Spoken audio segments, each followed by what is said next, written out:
Open your heart and expand your mind. Aloha, interdimensional friends. Once again, this is Brendon, aka Wolf Shield, aka Skull Babylon, welcoming you to another very exciting, inspirational, and educational community interactive conscious discussion of Paradigm Shift Central Team Building Circle, presented on behalf of ParadigmShiftCentral.com, a real-world interactive game to help shift consciousness. And as per usual, here today on July 20th, 2017, we are coming together as an awesome team, a global team of shifters, people who are intentionally helping shift consciousness. And I am joined by some fellow shifters in the hangout right now. So fellow shifters who are here with me, please feel free to unmute your microphones and let's make some noise and send some love to all the people who are tuned into this.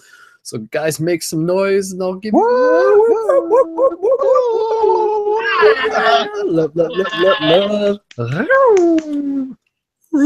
love. Awesome. Sweet, guys. All right. Thank you guys so much for tuning into this once again. And for those of you who may be new, welcome to another very exciting broadcast, as we mentioned. And for those of you who happen to be tuning into this live, just as a side note, this broadcast is also being rebroadcast simultaneously through facebook.com/Paradigm Shift Central, and you're welcome to check it out there, and you can share it there, or you can share the actual YouTube link again, either now or in the future, just so people can be able to check into this. So if you guys are tuned in live, you can play the game by helping share the broadcast. That's an awesome way to be able to help assist and to be able to help share the inspiration that comes out of these discussions, and to be able to invite other people to be aware of the project and to be directly involved at whatever level they choose, be it as simply a listener, or to be able to able to join the hangout and to practice sharing their voice. So before we get into passing the talking stick around and hearing a little bit about who each of the shifters are within this circle, and that's something that we do within these team building circles, we'll just kind of step back and just kind of take a moment here to just kind of focus in on our intentions, as well as just a little bit of updates as to some of the new and exciting things that are happening within the Paradigm Shift Central community and the collective project as a whole. So again, the big overall picture, again, for those of you who may be entirely new, this project, this game, this is about helping change the world by inspiring people to choose to be the change that they wish to see. The project, the website, ParadigmShiftCentral.com, is also an archive for people to be able to practice creating conscious media through quest journals, conscious articles, videos, interactive hangouts such as this, to be able to help document the shift in consciousness, and through the act of being able to create, to be able to help discover more of their own talents and their gifts as a documentarian, as an archivist, as an artist. And so it's all very exciting. And of course, parallel to the online virtual sacred space that we are creating, this is also a project that is related to the physical paradigm shift communities that exist all across the globe as a collective team. So there are paradigm shift communities throughout the entire globe, and they are simply focused on having regular open-minded discussion and meditation circles to be able to bring people together so that we can practice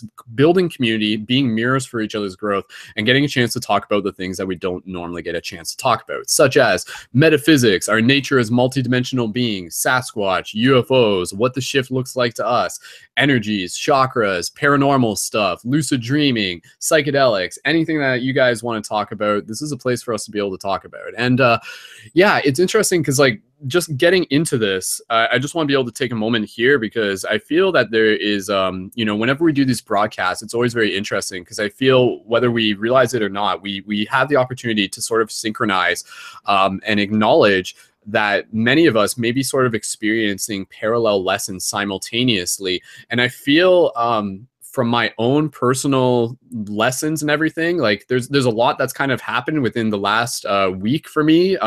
Going back to Tuesday was my 30th birthday. So thank you everyone for the birthday wishes. That's super exciting for me. The big Saturn returns, and it's crazy to think that like 30 has already happened so fast. Like, I remember starting this project when I was like in my early 20s, and even just the ambition of wanting to change the world in my teens, and how quickly time flies and everything. So again, thank you guys. That is a shared celebration, and I'm happy to be able to share it with you. But just kind of getting to what I want to say. Before we started this broadcast, there's without even having to get into personal detail, there was kind of like this moment where I was just kind of like feeling in this place of dealing with like my own circumstances, with my own like emotions at the time. And I was like, there was a part of me that was just like, I don't really feel like doing a broadcast tonight, you know? Like I was like generally just kind of like, a part of me is just like, I just kind of feel like I want to just be by myself, and I feel sad, and I don't fully feel as if I can totally show up for this broadcast. At least that's what I felt in the moment. And then, you know, after thinking about it, because this was like literally only like 90 minutes before the broadcast was set to air, I was just kind of like, you know, like, I know I feel that way. I honor the fact that I feel that way, but I know that it's important for me to do this broadcast, because as much as I may be going through my own struggles, I recognize that all of us are going through some form of struggle or another. And just by being able to create these spaces, it's important. And sometimes I never really fully am able to even know how important a circle like this is for some people, especially people who may not necessarily like have that many people in their physical communities that they can openly talk to in such a heart open level that we create through this sacred space. So it was just interesting, because I feel that within the air right now, within the cosmic air right now, there's a lot of us who may be feeling this sense of sadness, this sense of heaviness within us. And I mean, you know, it happens every day. It happens in different ways. And today, like, I mean, even a part of it came through with the fact that news broke today, and a lot of you would have seen this, today being July 20th, that the lead singer from Linkin Park passed away today, Chester. And, you know, and I feel like a lot of us, you know, people who are in our mid-20s probably grew up with Linkin Park. And so just to be able to like wake up and see that news, we're just like, fuck, you know, like another one, like, damn, right? And so I mean, the current story is that it appears to be suicide. And this is a man who is only 41 years old, and he has like a wife and 6 kids. And so it's like, it's this tragedy. And so again, you know, it's just like knowing that that is happening. As much as a part of me wants to just get into my Cancerian shell mode and just kind of like hide in a corner and be by myself and cry and just kind of like not talk to the rest of the world, I know that it's important for each of us to kind of acknowledge our own vulnerability that we may be experiencing and processing in this moment, yet to be able to come together in community for the purpose of healing and for the purpose of continuing to move forward and for the purpose of continuing to acknowledge that this is an equal part of the human experience and that it's nothing to be ashamed of. And in fact, it's something to be honored. And especially, you know, like given the fact that like with the recent, like with the suicide of Chester, it just brings into the pertinence of the fact that so many people are suffering in silence. And you know, like this is something we can talk about this within this broadcast, you know, like related to just like themes of just like helping each other, helping community, dealing and destigmatizing things related to like mental illness and sadness and things like that. Because I mean, again, you know, if we don't acknowledge that there's something going on, then it's just going to continue to repeat itself. But yeah, I really just honor everyone who may be going through their own challenges, and just to be able to, you know, I kind of want to be able to like show up to be able to share my own like my own choice to show up. Like maybe that means something to someone else, you know, like just to be able to be like, okay, like Brendon's human too. Brendon gets sad too, but here he is continuing to push forward in the same way that I want to be able to continue to invite all of us to continue to keep pushing forward, because that's such an important thing. And again, I think it's more important than we realize in terms of how much one individual person's story can actually influence other people's stories, simply by being you. And so they're wrong with taking time to yourself and being like, you know, sad and everything like that. That's totally cool and everything. But it's so valuable and I'm so grateful for us to just be able to have this sacred digital space as community, to be able to come together and to talk about what it means to be human. And again, you know, I put up earlier on the wall, and I'll just kind of like wrap up with this and make a couple points, and then we'll go around the talking circle in a second. You know, I say like, we're not here to be perfect, we're here to be human. And when I say the word human, I've said this before, but the word human, I emphasize the hue part of it. It's hue as in the spectrum of shades and colors and dynamic attributes. And then man is what I recognize as like mana. It's like the magic. It's like the prime energy of the universe. So we are like the many shades of the cosmic energy of the universe. We are the humans. And so, I mean, again, we didn't come here to be perfect. We came here to experience sadness. We came here to experience joy. We came here to experience what it takes to be able to push through the darkness. And so, I mean, like, that is a huge part of the shift right now. It is to be able to, as light guardians, as shifters, to be able to carry our light through the darkness, and to be able to do that in a way that is bigger than ourselves, and to be able to allow, just by being us, allow other people to see that. And you know, again, it's this idea of hope and inspiration. Is hope, like, inspiration is water for a thirsty world right now. The world needs that. It needs inspiration. It needs people who are vulnerable enough to openly talk about their struggles, to be able to give others the courage to, again, acknowledge what they may be going through, realize that they're not alone, and continue to push forward.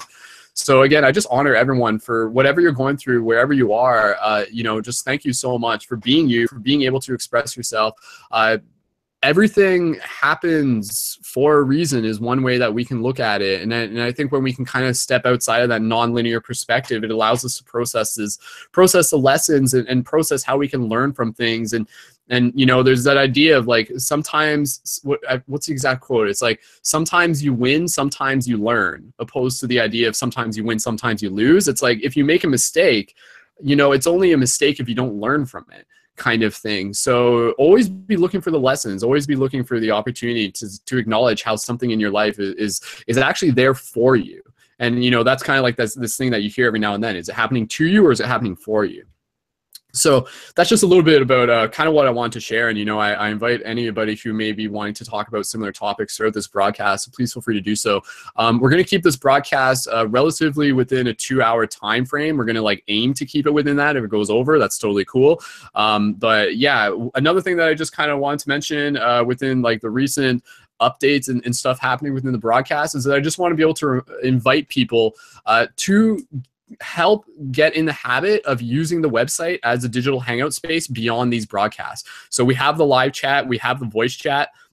And I know this is a big part that is, like, on my own actions, like on my own shoulders, in terms of inviting and synchronizing us through there. Cause I know that, like, if I'm not always inviting people to the website, currently sometimes the website can be, like, very silent, which is fine. I totally acknowledge that. And part of it is just because I've been, like, kind of working 2 jobs right now, in terms of Paradigm Shift Central being my job, my duty, but also working on another project with my father. And sometimes, like, relative to those deadlines, I can't always be fully committed to both at once as much as I want to be. But the sooner I finish the documentary with my dad, the sooner I can fully get back to committing to the Paradigm Shift Central project, which is really what I want to do, and getting us really into the habit of using the shift teams and focusing objectives and doing the voice chat and hanging out throughout the day, and really focusing on really what we can create together, and how we can grow together, and how we can just grow as a team by sharing and communicating and becoming friends with one another. That's a really important thing.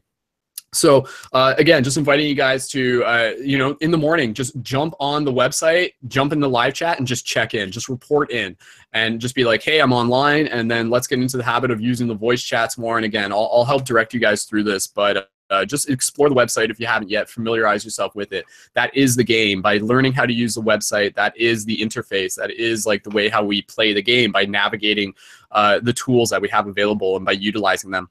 Okay. Other thing I want to mention, and again, thank you guys for being here and for just allowing me to share this. And then we're going to pass the talking stick around. Since the last broadcast, there was the Dream class, and prior to that, there was another team building hangout a little while ago. Between then and there, one of the things that recently happened within the Paradigm Shift Central project, in particular, amongst other things, is that I just wanted to be able to share this with you guys, is that I released a new video related to Mystic Spider-Man. And so this was just kind of like a cool milestone that I just want to be able to share with you guys, because for those of you who aren't familiar, Mystic Spider-Man is like this additional extension of who I am as an individual, that is like me doing free hugs while dressed up as my own version of Spider-Man, that has its own story and its own timeline. And the story that I give is that, you know, the Mystic Spider-Man isn't supposed to be Peter Parker. Mystic Spider-Man is me, but it's like me within this narrative that I've, like, kind of come from, like, a parallel timeline, which the Spider universe, like, it works into that concept. And I've, like, trained with Doctor Strange, and I'm all about being able to use the mystic knowledge and the mystic arts to be able to help shift consciousness. And that's why, you know, I do things like free hugs, and I evoke synchronicity, and I give people shift buttons. Anyways, the new video for that is online through the main website. If you haven't seen it yet, you can check it out under the Conscious articles and also on my YouTube channel, youtube.com/SkullBabylon. And thank you guys so much for sharing that.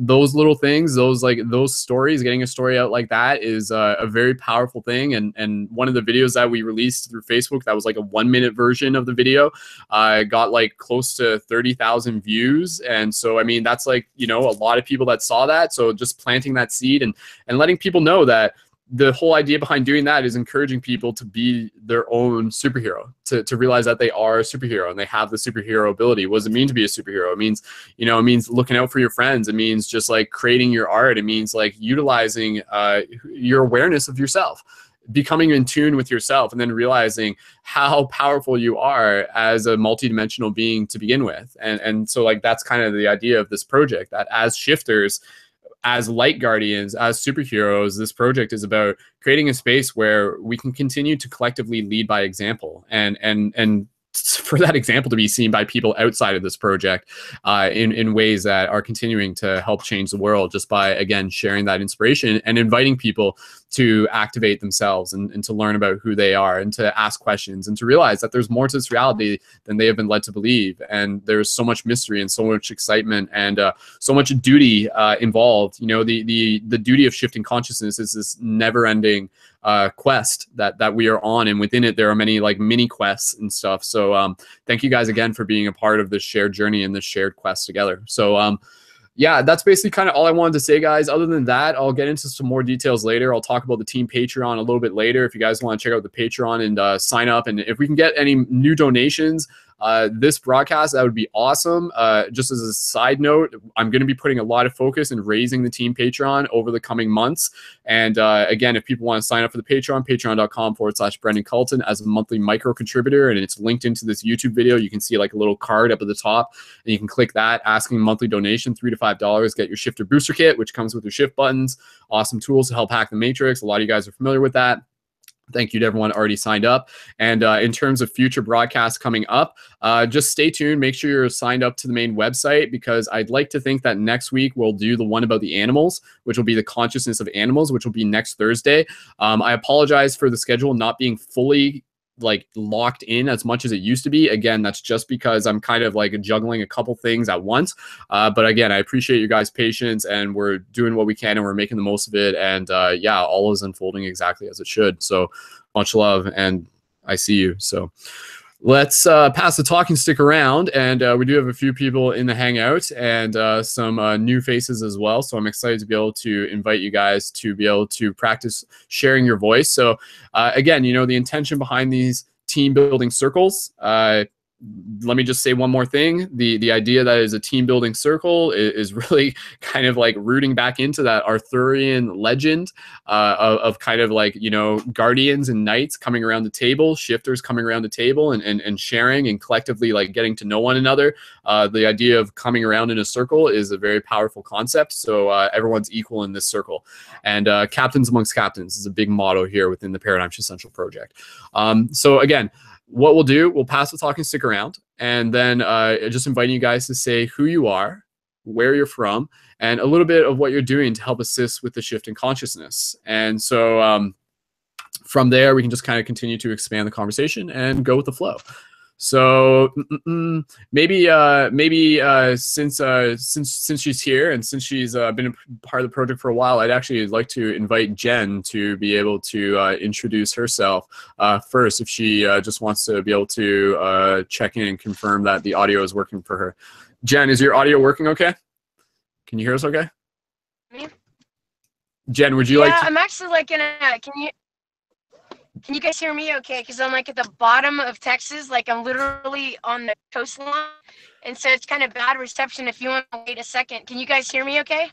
If you think we should wait a second, we can wait a second, but it sounds okay. So if you want to introduce yourself now, Sure, I can. Yeah. Okay, so just again, just who you are, where you're from, what you're doing to help assist with the shift, or you know what the shift looks like to you, and just anything else that you want to share and introduce yourself as. So, Jen, thank you so much, and we'll pass the talking stick over to you. Go ahead. You got it. Thanks. Thank you for first having me. It's such a pleasure to be part of this. First of all, my name is Jennifer Holly, and I came aboard a year ago. I met Brendon on Facebook a year ago, a little over a year ago, and very excited that he accepted my friend request. That was pretty exciting. And actually found you because of some similarities of I have a T-shirt, 1+= kind of idea, and just big on realizing that it's a collective. This is a collective experience, and so you ask, what am I doing to help the shift, or what does the shift look like?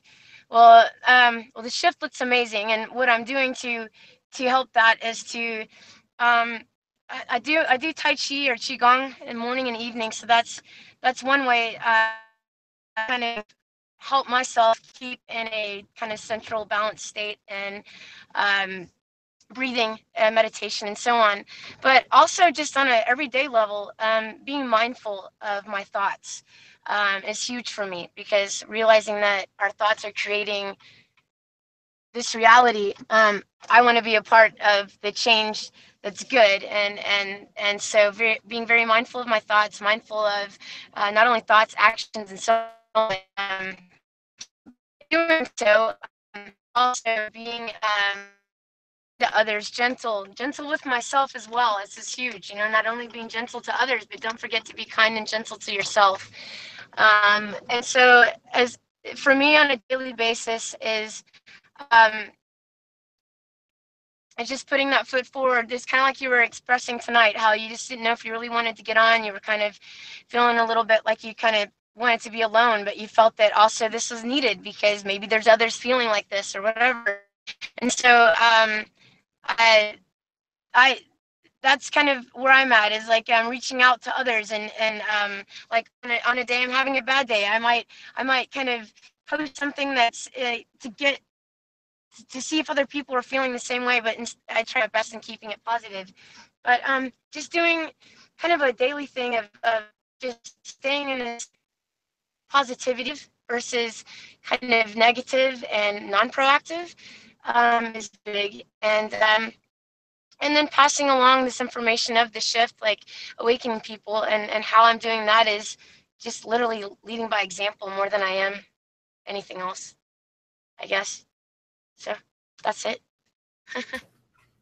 That's awesome. Thank you so much, Jen. That's beautiful. And yes, I really appreciate you just like, like I've seen like observing your posts and everything through Facebook and everything like that. And yeah, it's been like, a full spectrum. There are times where you're expressing your vulnerability Yes. but at the same time, it's like through there's also that strength that is coming through when you see the juxtaposition between, from like one week to another, where you're just like, Sure. yeah, I was sad Yes. last week, but like I'm like back in it now, like I'm still here, like I'm still grateful and stuff. And so yeah, gratitude, huge.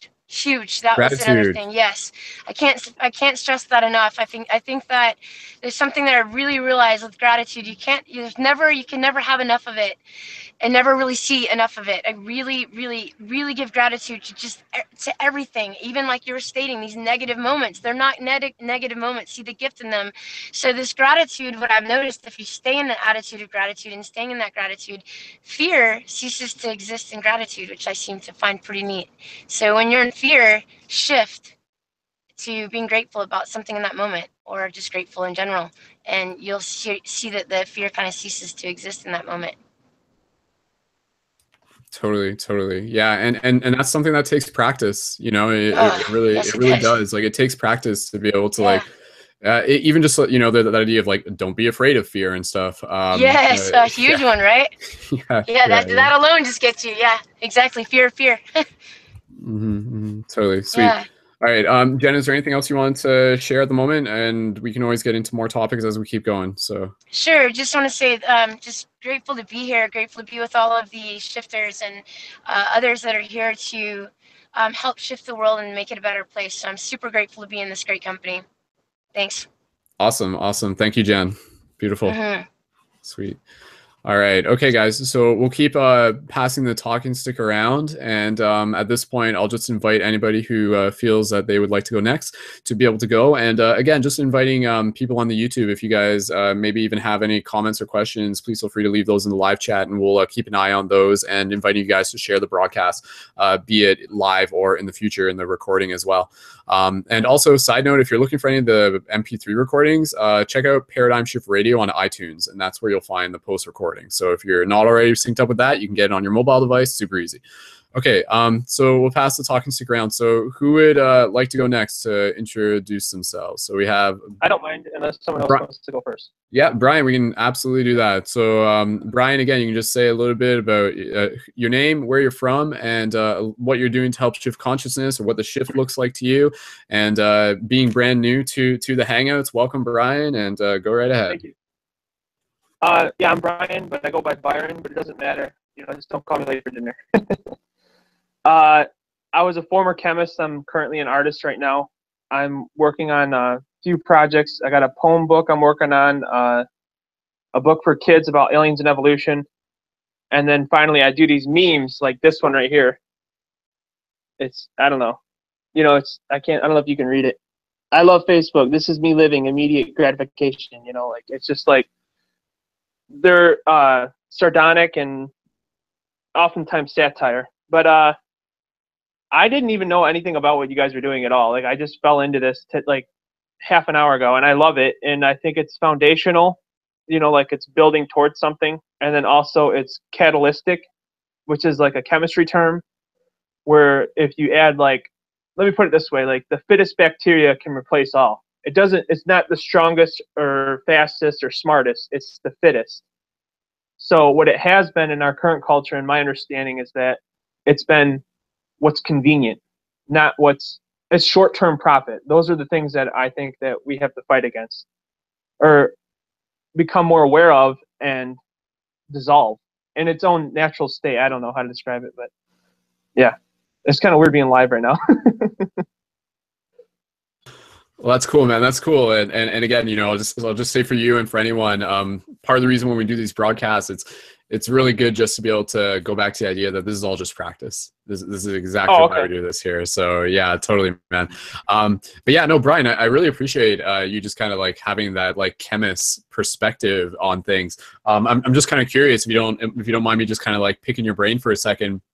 Sure. As a chemist, do you feel that has in some ways helped support your ability to like see like beyond the scientific like limitations of like what this reality is about, or do you feel it supports it in some ways, just like the way however you think about it? If you look at matter, it's not only here but everywhere. You understand? And let me put it to you like this. There's a analogy I have for you. Now, let's say you have a marble that's a nucleus of a hydrogen atom, and the closest electron to it is whirling around this nucleus so fast you can't even see the nucleus. It's going the speed of light, or whatever. I think it's the speed of light. It may be even going faster at some points. And it's going so fast around it you can't see it. The question is, if the electron's like a grain of sand and the nucleus is the size of a marble, how close do you think they are to one another? And remember, you can't see the nucleus because this one electron is going so fast. This is the minimum. Do you want to give a guess, or? Go for it, man. Go for it. It's I believe it's 2 miles.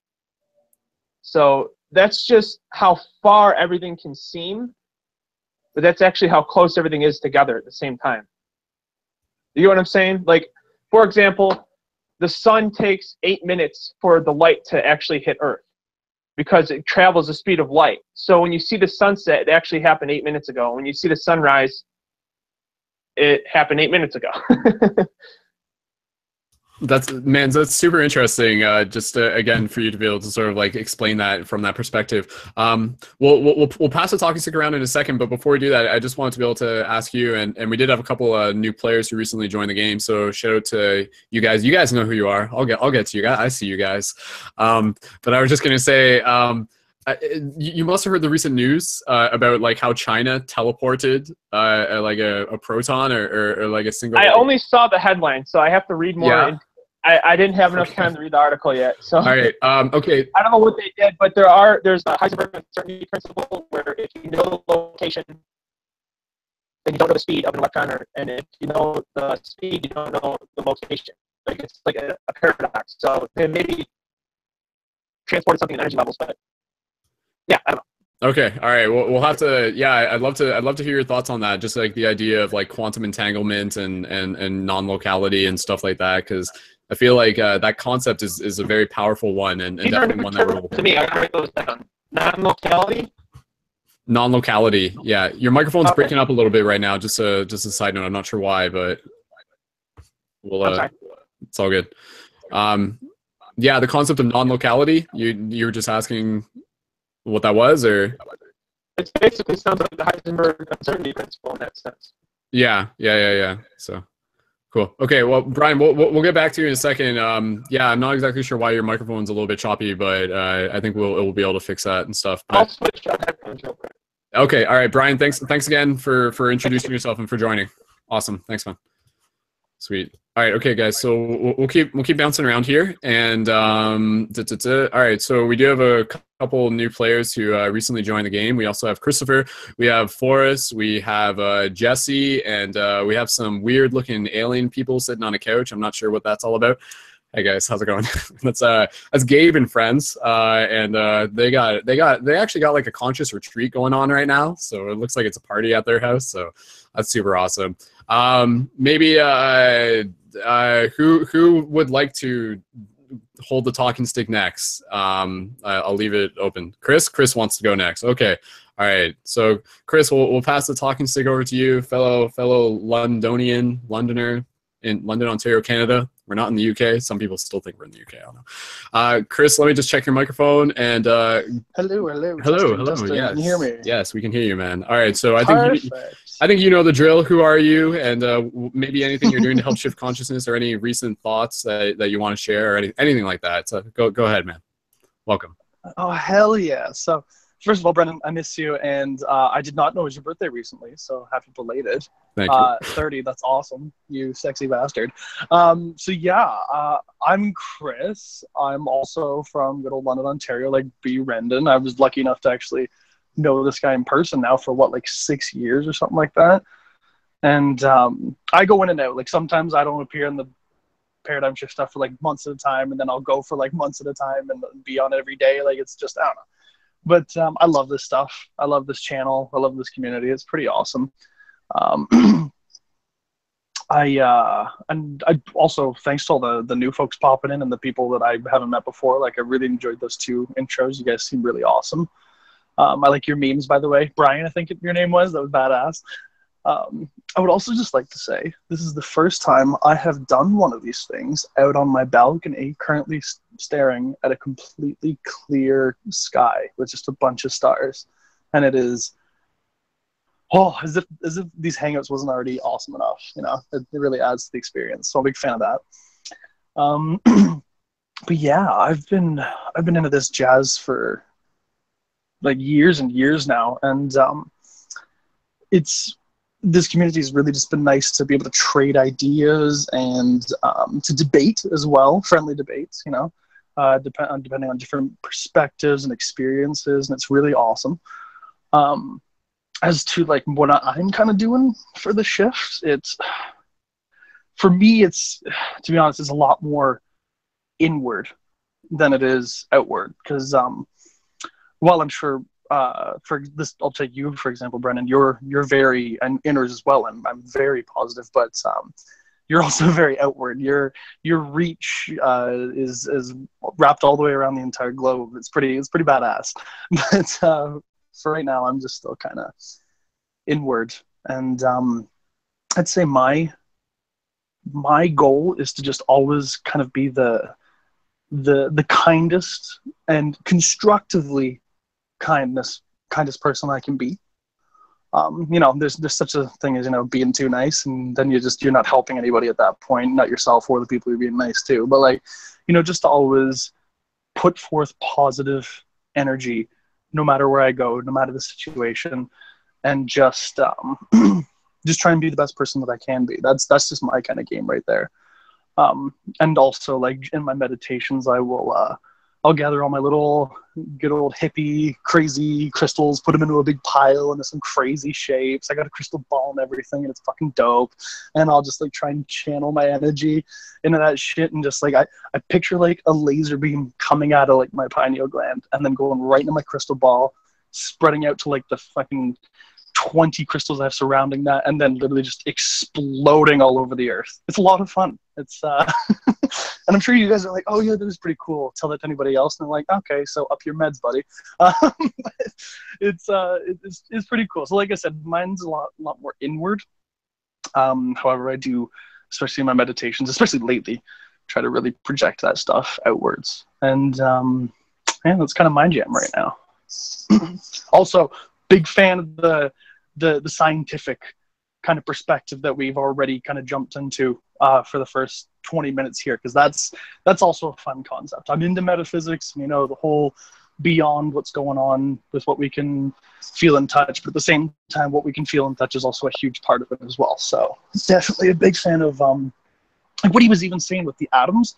I've heard a very similar analogy, you know, like if the nucleus is the size of an orange, then it's a couple football fields until if you take the nucleus of a carbon atom within diamond, the next nearest nucleus of another carbon atom is something like 4 football fields away.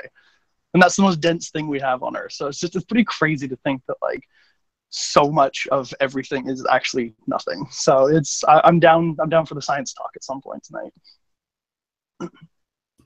Awesome. Well, thank you, Tiberius, once again for joining us here. Love you guys. Awesome. Thanks, man. Sweet. All right. Yeah, let's keep bouncing around, guys, since we do have quite a few people who are in the hangout, and I'd love just to be able to keep passing it around.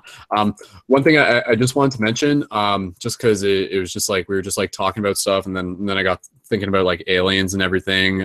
First of all, Chris, let us know if you see any UFOs. You're on UFO watch officially tonight. Thank you, brother.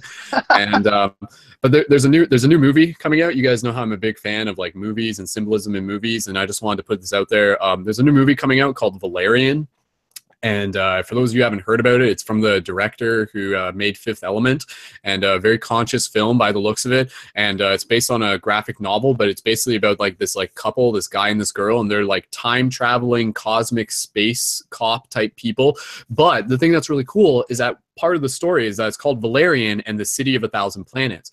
And so it takes place in space, obviously, and there's this place. It's called like a Alpha or Omega City or something like that, and it's basically like a place in the universe where all of these different civilizations have gathered, and there's like the knowledge of hundreds and thousands of different civilizations and alien civilizations. So I feel it's going to be really interesting for all of us. I invite you guys to go see that movie and to just be like, whoa, there's some like total conscious themes here and stuff like that, right? Because it's just like, oh, is this a movie, or is this actually like consciousness kind of like downloading these thoughts into the guy who made this comic, and then now they made a movie, and now they're actually on screen to help us remember, as a sort of subtle form of disclosure to help us remember that we're actually a part of this bigger cosmic civilization. So with that said, I want to be able to intentionally pass the talking stick over to our friends Gabe and Dayne, and I believe that's Michaela who is there as well. Oh, there's more people. I didn't even click on. There are 5 people on that couch. There are 6 people on that couch.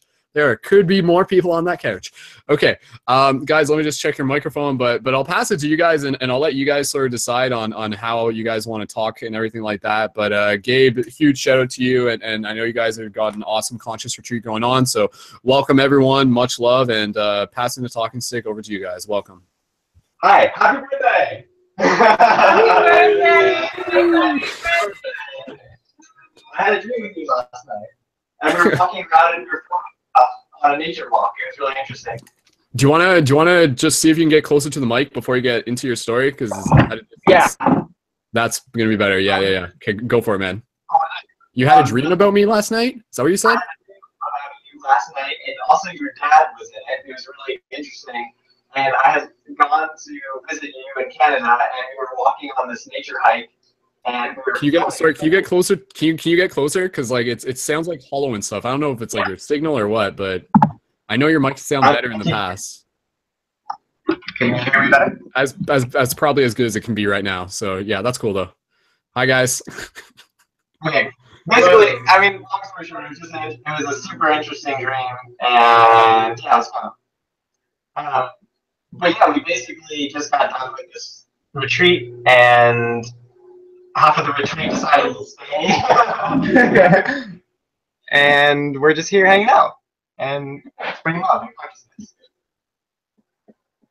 Tilt the laptop back to what you just had it at, because no, like it sounded perfect there for a second. Like tilt it to your right. Tilt it right here. Yeah. No, that's perfect. Like somehow it sounds completely different right now. Okay, cool.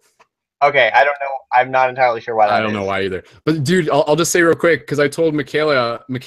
Am I saying it right? Michaela? Yeah. Yes. Okay. No, I thought it was right. Michaela. Yeah. It's like my Canadian accent. I don't know. But I told her that I actually had a dream that she was in last night. And now that I think about it, because like I didn't wake up and I was like, oh, there's the retreat going on. But in my dream, like I saw it as there was basically like this like party or there's event going on. And then me, Michaela, and some other people like went up and we were like doing like jewelry up in like a bedroom somewhere. And so it was just crazy because like I feel like I like teleported myself to your guys' retreat. Like in the dream space, like it makes sense based on my best guess. So, yeah. Especially because of the connections that you have with the people that were at the retreat. Yeah. What was that a question? Your mic? What? I don't know why the mic is so terribly inconsistent right now. Okay. I was just saying. It makes perfect sense, especially with the connections that you have with all these people who are at the retreat too. Totally. Absolutely, man. Yeah, that's so cool. Sweet. What's that, Dayne? You'll have to put your face inside the computer. Hey, Dayne. Can you guys talk? Do you guys want to talk? Wait, we're gonna get a better mic and hook it up to the laptop. So that's an option. Yeah, because I was going to say I want to be able to just invite you guys to tell the audience a little bit about what your retreat is, like what the intention is behind it, and what you guys are doing. That'd be an awesome chance to report in. So yeah, okay. So do you guys want to get a mic and we'll check back in a second? Yeah, just give us a minute. Okay, hang tight. Okay, cool, sweet. That's perfect, guys. All right, so we'll drop the volume out on that, and they're going to get a microphone, so thank you again. And again, those are our friends, so many of them. There's Gabe and Dayne and Michaela, and we'll make sure that we include the links in the show notes for them if you guys aren't familiar as well. And plus new friends who I'm not, oh my God, one of those people is Zylok, isn't it? I just realized that. I mean, what? Maybe, I don't know. Maybe. Okay. All right. Okay. So let's keep passing the talking stick around, and let's check in with Forrest next, actually, and Gabe and them are going to get their microphones checked out, and then we also got Thomas as well, but I'm not sure if he's there. So we'll check in. Forrest Neal, who was in a team building hangout, the last one that we did, and just as a setup, and we'll pass it over to him, he was about to go on a meditation retreat, and so now he has gone on the meditation retreat and he has returned, and I'm sure he's got something about that he would like to share. But in the basics, Forrest, you can feel free to reintroduce yourself, just who you are, where you are from, be it on Earth or from the stars or whatever makes sense to you, and just a little bit about what you're doing to help shift consciousness and any news about your retreat. And I know we'll just pass it over to you. So Forrest, welcome back, brother. All right. Well, super glad to be back, first of all. But I wanted to tell you that it's super awesome. Happy 30th birthday, because I had no idea. I thought you were fresh out of college like I was. I didn't know you had some age, but you look pretty good for 30. So just throwing that out there. But yeah, so my name is Forrest Neal, and I live in Mobile, Alabama, which is located right on the Gulf Coast of the United States. It's right in the Bible Belt. But I today just got promoted at my meditation center to become the lead coordinator. So that's a huge opportunity. It's basically I organize all the events Every single meditation, I organize the instructors. I do basically everything at the meditation center. I just went on a meditation retreat where I got to live with monks for 8 days. And for the entire time, I had no cell phone, no access to the internet, no phone calls, absolutely nothing. And I had the rare opportunity. Forrest, I think you just muted yourself, actually. I don't know how that. There you go. Yeah, you're good. Okay, go ahead. Yeah. All right. Yeah, it said somebody muted me. Anyways, I just came back from the retreat, and I had the rare opportunity of being able to be taught by the elder monks. This retreat was a retreat where people who were ordaining to become new monks would go through this process, and they actually allowed me to sit in and listen to the lessons from the monks, and I got to meditate with the monks for like 4 hours a day. I got to do chanting, and I got to listen to the lessons from elder monks, and that's something that they've never allowed before. And so for me to be able to participate in that was just amazing. And I actually came back with a certification.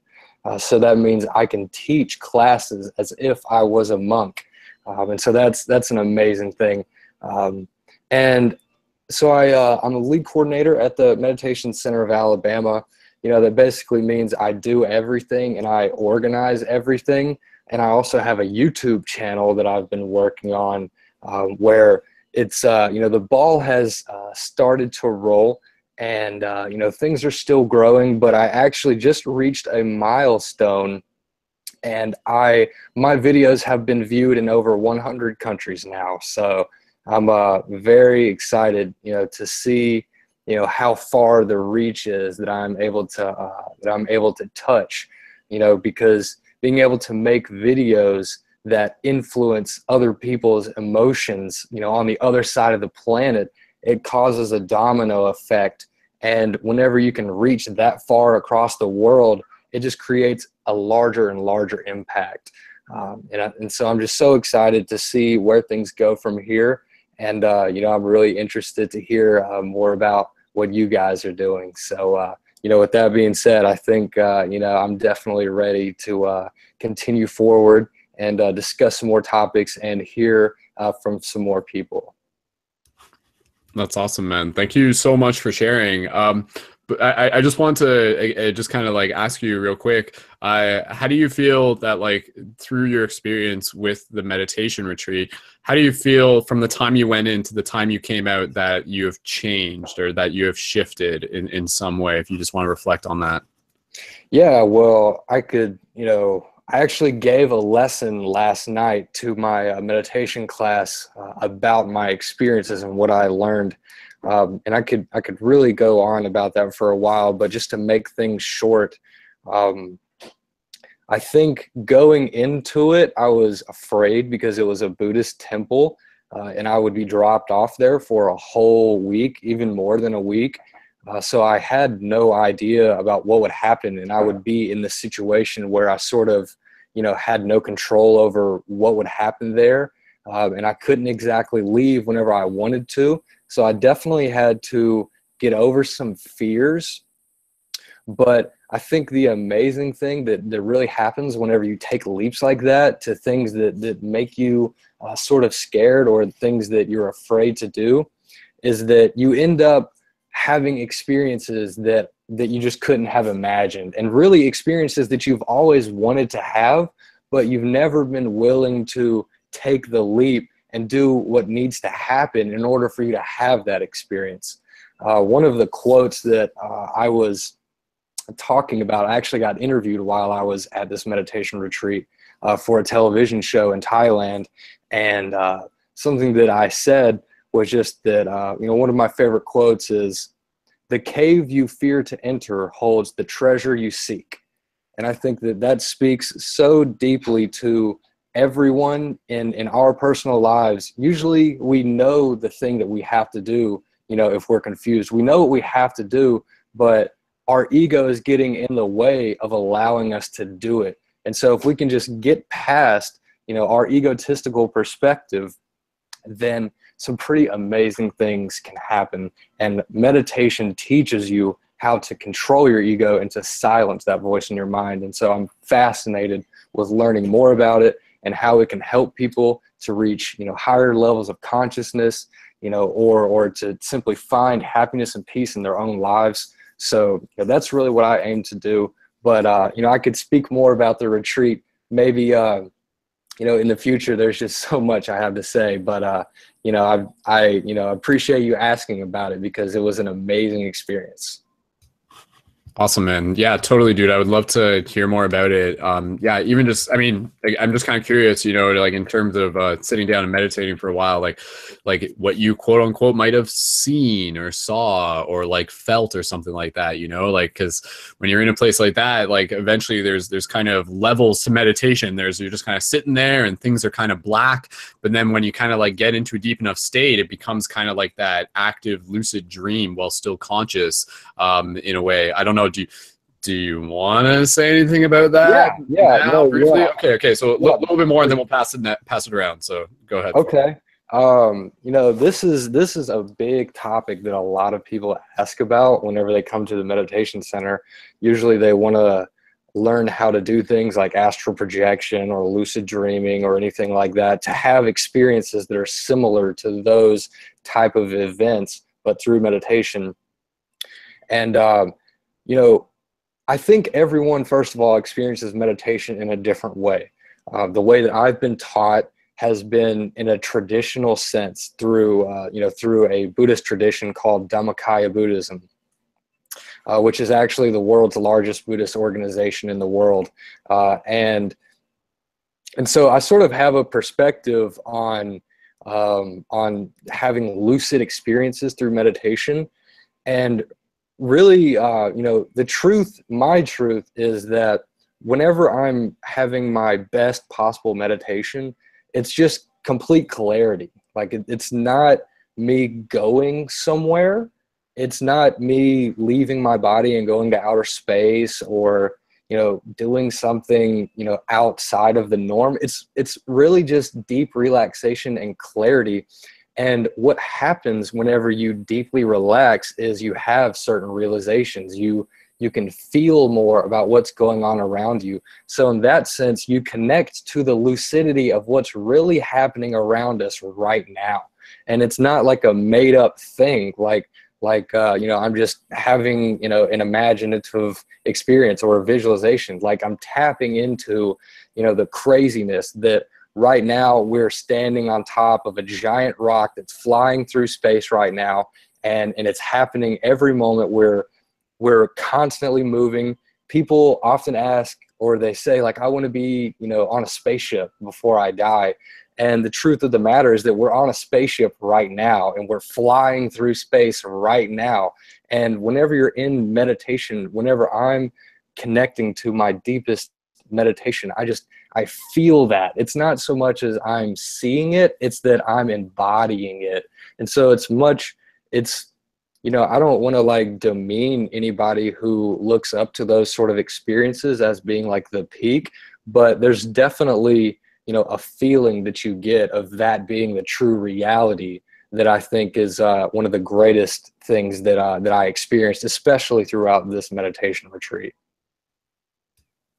Awesome, man. Awesome, dude. Thank you so much. And yeah, like I like what you said there, the idea of just like tuning into the lucidity of this moment. I think that's so key because, in terms of this spiritual exploration that a lot of people are on, we're always kind of like looking to like go somewhere extraordinary and see fantastical things and have beautiful experiences that will blow our mind. But in the process of constantly reaching for those experiences, we forget that all of that is already right here, right now, right in this moment. If we can just tune into it and shut up and just chill out and practice being still and listening and breathing and everything like that. So, yeah, 100%. no, that's a great reminder, man. That's a great reminder, just for anybody who's meditating, to practice doing that, to go into the meditation so that you can feel like just kind of like the awesomeness of this moment, or just the awesomeness of like being in peace, being in stillness and everything like that. It's something that we don't, it's a gift when we give it to ourselves. And so, I mean, you know, think of it as like a little way to just like, you're gifting it to yourself. You're giving yourself like a little bit of that self-love every time you sit down and just meditate for 5 minutes, which is why, again, you know, it gets into that analogy of like tuning your instrument. And that's a simple way of looking at meditation, I think. So sweet. Forrest, is there anything else you wanted to mention right now? And we can definitely get into more stuff later on. So, you know, I'm you know, you just nailed it. So I think it's a great time to transition, you know, into the next phase, but we can definitely come back and talk about some more things. Awesome. Sweet, man. Perfect. And again, for anybody looking to connect with anybody in this broadcast, check the show notes after it airs, which will be in the YouTube info, in the comments in YouTube, and also on the main website under the Central News broadcast for the Team Building Circle for July 20th. And you can also check out Forrest Neal on YouTube at Forrest Neal, and it's FORRESTNEAL, if I'm not mistaken. So there's 2 R's in Forrest. So check that out, but you'll see more of him posted through facebook.com/Paradigm Shift Central, as well as other featured creators. So with that said, we'll pass it back to Gabe and friends, and maybe they've got a microphone ready. So Gabe, do you want to check back in with us real quick? Go ahead. Yeah, absolutely. Can you hear me better now? Oh, wow. Much better. Thank you, man. That's awesome. Okay, cool. Okay. All right. So, Yeah, Gabe, so much better. Chris agrees. Okay, so Gabe, just as a little preface, I mean, say anything you feel called to share, but I'd love to hear a little bit about what you guys are up to in terms of your super special alien friends retreat thing, type stuff, that family reunion, Starseed family reunion. So go ahead. Yeah, so myself and my good friend Bridget Nielsen and her partner Patrick, we organized a 3-day retreat on my property that was essentially designed to get people together and to open up to higher dimensional energies and understand how to ground them in and to anchor them on the planet to increase and accelerate the spiritual awakening that's happening here on Earth. And it was a lot of fun, and a bunch of people decided to stay for an extended amount of time, and we're right now exploring like a much deeper sense of living in community in a more fifth dimensionally aligned way. And this kind of happens a lot on my property. People shift in and out of the house, and the living situation is constantly in flux. And so right now, these are the people that are choosing to explore this at a deeper level. So it's like the retreat that's after the retreat. But yeah, it's been really, really quite interesting. A lot of what the retreat brought up, yes, it is. We did refer to it as the ET Earthen gathering, where people that I suppose identify themselves as starseeds and people that have extraterrestrial and extra dimensional contact can come together and to share their experiences. But it's so much more than that, and what we explored was far more the idea of what it is to actually be human and vulnerable and authentic in our creative self-expression than it actually was to sort of glorify certain experiences. And a lot of what you guys were already saying just in that past conversation is really about getting people into a space where they can fully understand and integrate the idea that the most profound experience that you can ever have is quite simply no experience of any particular kind. It's just to know yourself as awareness being aware of itself, and to enter into that sacred space and to emanate that divine neutrality. And so everyone at the retreat brings something different. I would say for myself, that is what seems to be the primary focus of what I was choosing to bring in, and just allowing people to integrate more of the idea of being very free in their creative self-expression. And of course, we are all also sharing our experiences that all of us have had with what we would understand to be an extraterrestrial form of consciousness. So there's so much to it, and there's so much acceleration that has occurred in the past week since this retreat started, and since the after retreat started. It's kind of hard to get into, but yeah, overall, it was an incredibly, incredibly beautiful time. And I feel like the healing that occurred in the space was extraordinary. And it was something that I have never really experienced. And I'm looking forward to having more regular retreats on the property that I live in, because it's ready to do that and it wants to be that. So, yeah. That's awesome. And I'll pass the mic over to someone else if that's cool with you. Yeah, absolutely. Absolutely. I was just going to say, I'd love to hear from anybody else who wants to share what the experience was like. And side note, shout out to Bridget Nielsen. She was there as well. So yeah, Bridget Nielsen, people are familiar with her. So, I mean, yeah, I think what you guys did is like so cool, man. Like, just let me ask real quick. At any point, were you guys like totally just like sitting in a circle together and just like totally like getting your ohms on and just like putting out some vibes and stuff like that? Has that happened specifically? I'm just like shooting the lasers out. Oh yeah, I mean, I mean all of that. And there was one portion of the retreat specifically dedicated where I showed everyone how to essentially utilize aerokinesis and like different things with the energy body to bend certain physics of reality, of physical reality. So there was a lot of different kinds of quantum exploration of energy happening with a lot of different exercises and things. And yeah, it's just a lot of connection, a lot of ohms, a lot of holding hands, a lot of music, a lot of freedom. Beautiful, beautiful, man. Awesome. All right, yeah, let's we'll pass the talking stick around. So anybody else there, and it's great to see all you guys. It's beautiful. I think Michaela should talk now, because this experience has been deeply profound for her, because it's been challenging in many ways. Do you want to share about that? I don't know. That's okay.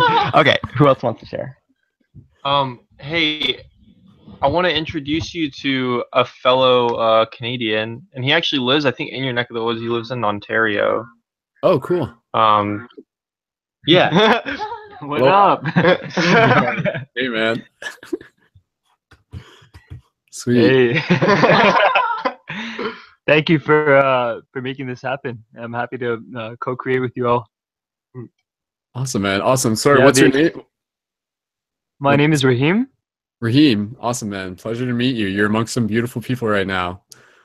So very cool. Beautiful ETs out here. Yeah, it's been a go ahead.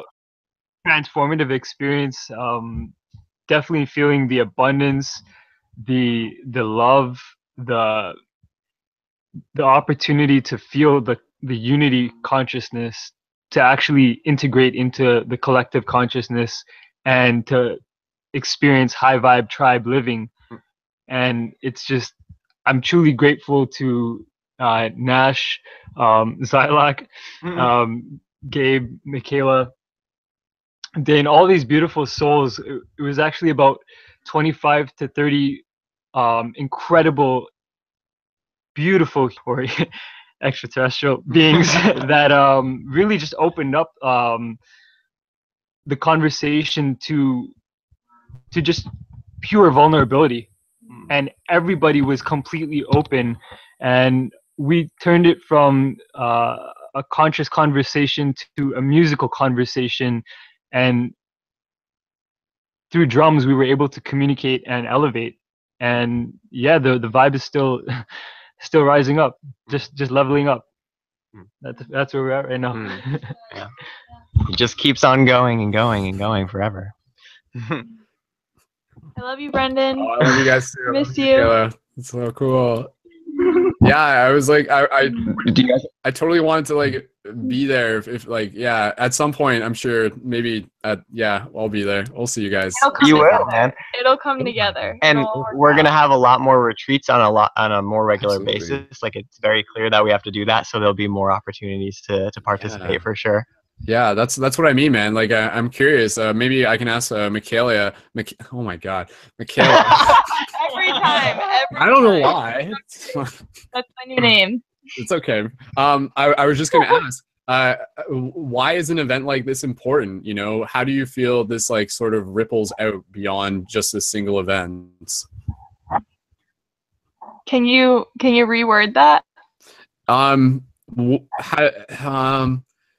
mean, the question of just why do you feel an event like this is important would be a simple way of asking it. To you personally, and to like the bigger community. Okay. So for me personally, getting myself to come here was me diving into like literally my darkest, deepest fears, and it was something that wasn't easy, but automatically, like as soon as I got here, super rewarding. And it is because I chose to be so open and authentic and vulnerable with all of these people. And it's something that I was scared to do for a really long time, but I knew that I had to do it. And this opportunity presented itself to me. It was handed to me. And I knew that if I was going to do this and take this next step in my life to really shift what I have been dealing with and what was no longer serving me, that this was the perfect place to be in and the perfect beings to be surrounded with. And it's just been an amazing experience, and I definitely hope that you come to one of the retreats, because I'm actually really thinking of moving out here too. So I'll definitely be here for the other retreats, and yeah, we would love to have you here. Awesome, sweet guys, sweet. Did you guys did you did you guys see any? Did I answer your question? Oh yeah, no, that's cool, that's perfect. Okay, great. Did you guys see any UFOs over the? Yeah, a bunch of people had encounters throughout the experience. Any stories behind that, or? I have one. Yeah, you had one, right? that I'd like to share. Okay, so it was probably like the second night of coming out here. Everyone goes off to bed, they're in their tents, and I'm like, how is everyone sleeping right now? Like, these stars are so beautiful. If you could see the amount of stars that come out here, it is just amazing. So I'm out sitting on the lake, and I just had this experience where there was an orb like floating around in the lake, and it was changing all different colors, and I'm like, am I like tripping right now? Is this really happening? And automatically, like after I saw that orb, I just started to get like all of these downloads and messages, and I really felt like there was something going on in the area where everyone was sleeping. And the next day, when we all got up, everyone says that they heard like footsteps, and what else did people say they heard? There was like humming noises, like there was stuff hovering in the sky at night, and yeah, there's just been a lot of stuff, not even just me personally experiencing, but a lot of people like experience stuff at nighttime here. Also, the other night we were hearing like really loud drumming. Like drumming. It happens in the woods, all the and time. it was like almost like native drumming. Yeah. And there's not really that many houses very close that could be. And the thing possible, is, it's multiple been like nights. almost every single night, and it happened, I don't know, maybe 11, 12 o'clock to like 4 or 5 in the morning, sometimes all the way through the night. So it's strange, but it's awesome. Oh, that's amazing. Yeah.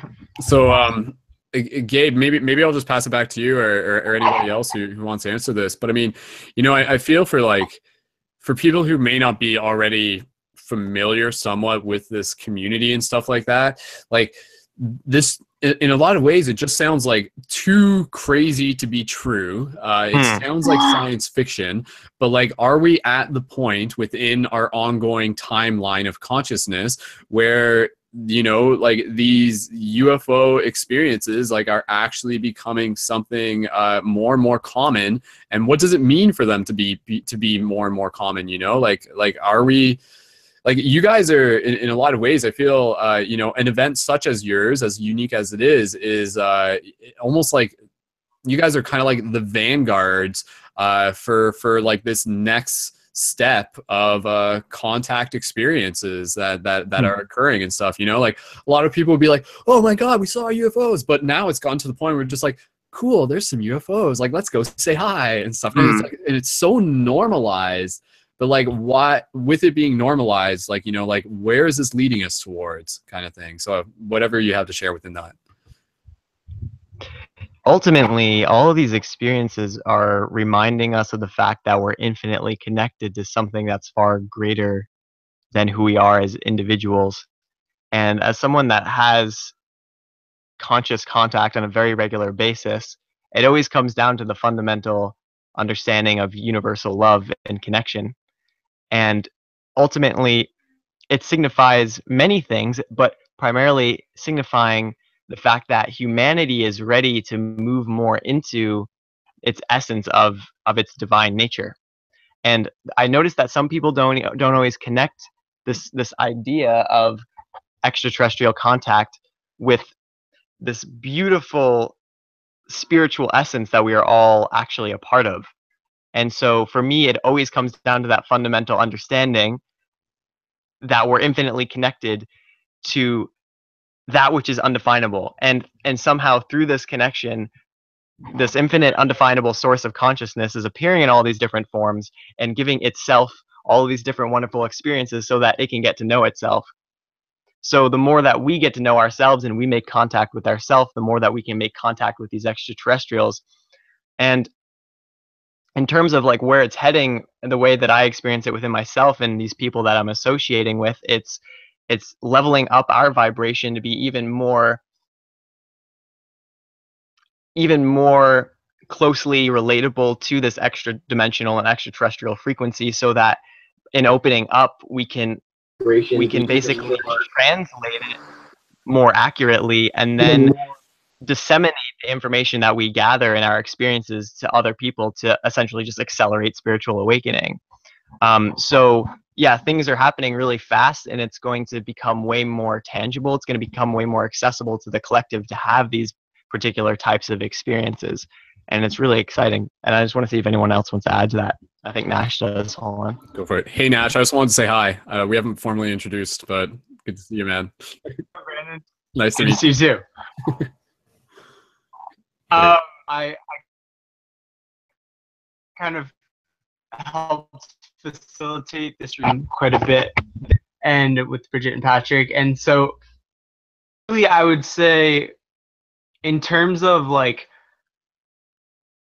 headed with ET contact and with just consciousness of humanity in general, my experience of the whole thing is really that we're always being called back to community and how we're really like we just go back of one's need to connect to each other, and that's like just feeling safe and feeling like is appreciated.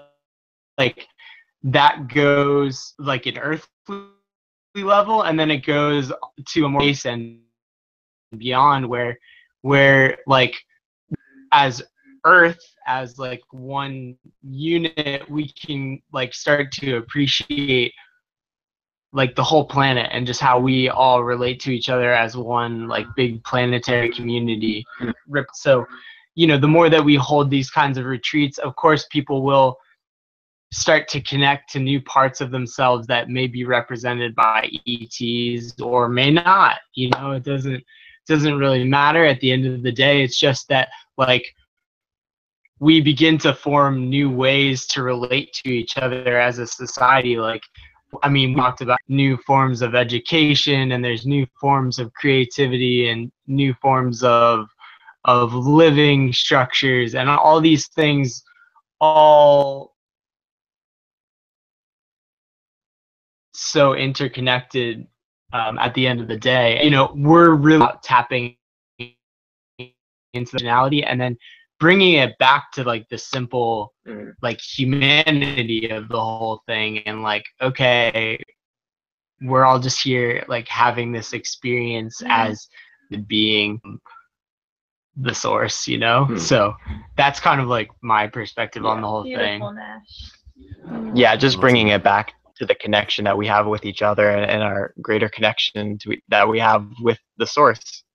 Word. I'll just say something, and then we can keep passing it around, and if I know there's a couple other people there, and maybe if anybody else wants to share, then you know, please feel free. But yeah, I just kind of wanted to reflect, because it's interesting with all it is that you guys are experiencing recently, and recently, like, without even consciously like thinking about the fact that like what it was that was happening where you guys were, in terms of, you know, like really sort of anchoring in this intention and opening up to a bigger understanding of who we are.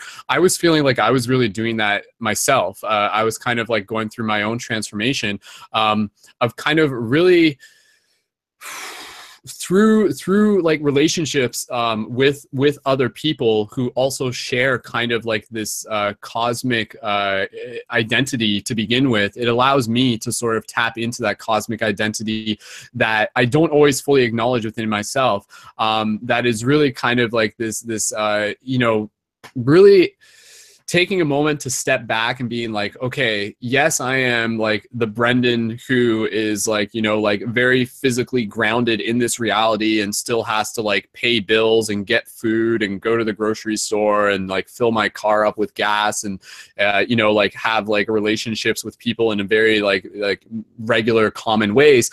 But then, you know, through other people who I've been like getting the chance to hang out with lately, it's allowing me to sort of really take a moment to breathe into the magic that already is present in every moment, and in turn be able to allow me to acknowledge my own identity as like being like bigger than just my physical self. So I mean, you know, it's just I'm trying to explain something here that sometimes is hard to put into words. But again, you know, it kind of is like what you guys are about in terms of this whole idea of like creating ET contact and everything like that. A very simple way of looking at it is that it's like, it's not like it's us and them, it's us and us. You know, they are us, we are them. And so through this idea, we also tap into the concept that, yes, like many of us have like cosmically chosen to come here for duty, for intention, to be an extension of like what the UFOs, the inhabitants of the UFOs are also here to do as well. So I mean, like we are, you know, we are the aliens who are on the ground already, as much as we choose to acknowledge the fact that we are, yet still fully being grounded in the fact that we are humans. And, you know, that's kind of where I get into the idea of like, you know, a lot of people talk about Earth or star seeds, and I kind of like to juxtapose that with the concept of Earth seed.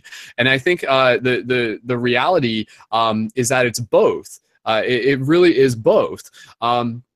But I've really felt that within myself kind of recently through my own intentional energy cultivation and my own intentional like cutting out cannabis use as frequently, with the intention of like focusing in on my dreams more. Like I've really felt this calling to kind of like connect with my dreams. Like I feel there's an aspect of myself that wants to be present in my dreams. Like there's like councils that are happening within the dream space that I want to be able to experience so that I can integrate into my reality here as well. And again, you know, I think it's no coincidence that I had a dream last night with you guys in it. I mean, I know I said it was Michaela, but now that I think about it, I'm like, yeah, that would make sense. Because I knew it was Michaela and other people, but when I woke up, it didn't really put two and two together that it was probably you guys. In a very real sense.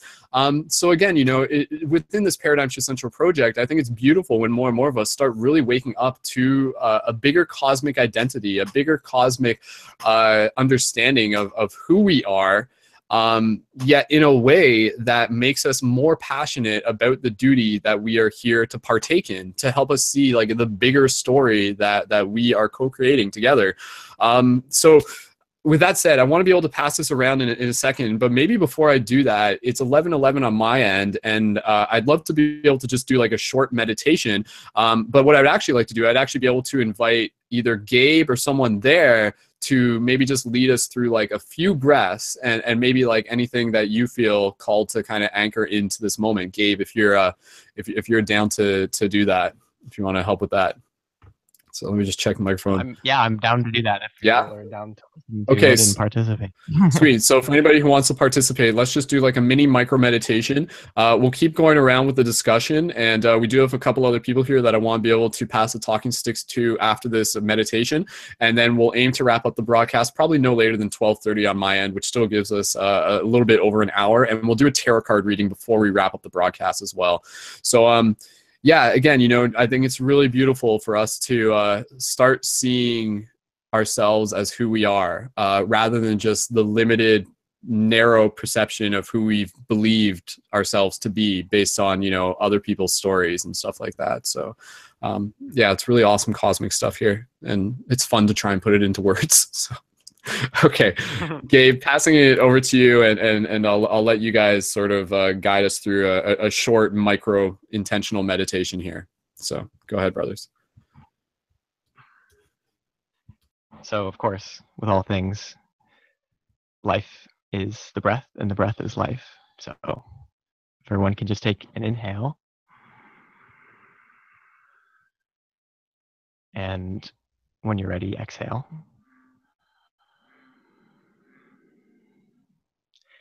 And simply become aware of yourself, the self that is prior to the personality. Simply feel the space between the essence of you as awareness and the fluctuation of form, the world of physical reality as we understand it. And the more that you familiarize yourself with that space in between your life, the more that you begin to act from a place of stillness and purity, and you can allow presence energy to permeate everything that you're doing. It's as if you can become aware of this space in which your body is being animated. Your words are coming from your mouth, and your thoughts are traveling, but it's as if you're not doing anything at all. So feel into this space of total, untainted, undefinable effortlessness. It's the space in between the notes. It's the space in between the experiences of your life that you will begin to understand a deeper connection with yourself as an individual and how that individuality actually correlates to the whole. Rest in this space. And know that this space actually is always here all of the time. Things might appear in this field of awareness, but you as awareness is that which is unchangeable. And in fact, it's the only thing that's unchangeable.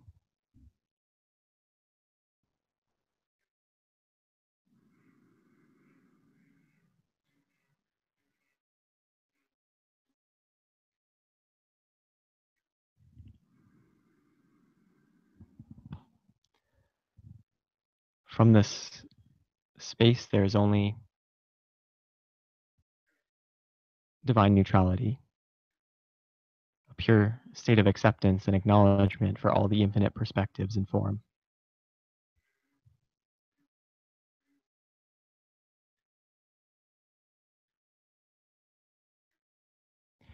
You are a void of nothing that is filled with everything.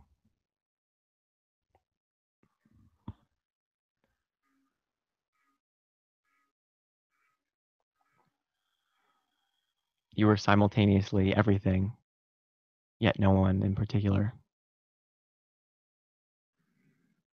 You were never alone, and yet you were the only one.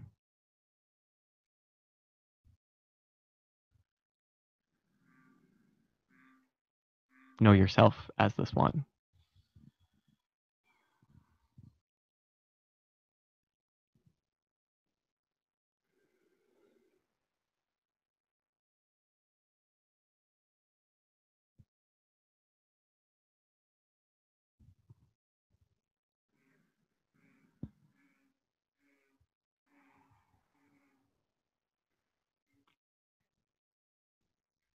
And very gently, very slowly, allow yourself just to come back, just enough to the awareness of the body, the awareness of the mind, the awareness of the individuality, just enough to function in physical reality. Not too much, just enough. Come back when you're ready.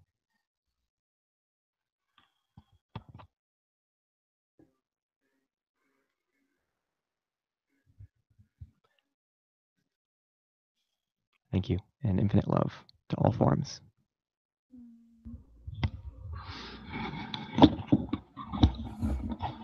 Awesome. Thank you, Gabe. It was beautiful. Thank you. Thank you. So, yeah, just continuing the conversation, and we'll pass it around, and anything else that you guys might want to say before we do. And I think for me, and I was kind of talking to someone about this recently, the thing that's very exciting about this is that a lot of this like awakening up to our cosmic identity, this is stating the obvious, but it's just reiterating it for the purpose of excitement. It's a process of remembering. And the fact that it's a process of remembering is so beautiful, because that means it's so accessible, because it's inside, like it literally is inside of us, like this process of remembering that we are more than our physical body, that that magic, the concept of magic to me is just like this idea of just like how incredibly hyperdelic and bigger and amazing and interconnected and potential oriented and dream like this reality is.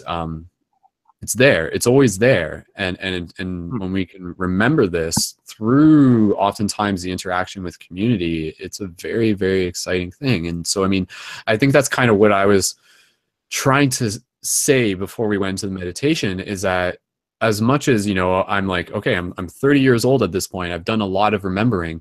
Even within my own journey, there's processes where like I'll kind of like remember, and then I'll forget, and then I'll remember again. And so like it's kind of like me, even though I'm like constantly synced into this paradigm shift project and everything like that, I'll notice that like sometimes I'll even go through my own process of amnesia, and I have to remember to remember, kind of thing is the best way I can put it. And that to me is very exciting, because that's what I was feeling when I was talking about like hanging out with certain people and being able to talk to them about like their UFO experiences and their dream experiences, and just like the feeling kind of like between us of just like feeling this like, oh my God, there's something more. Like that to me is the excitement of remembering. And so I think it's beautiful, because everyone within their path, that is going to be there. It's going to be there. And sometimes you have to kind of ask for it. Sometimes you kind of have to look for it. Sometimes you have to meditate on it.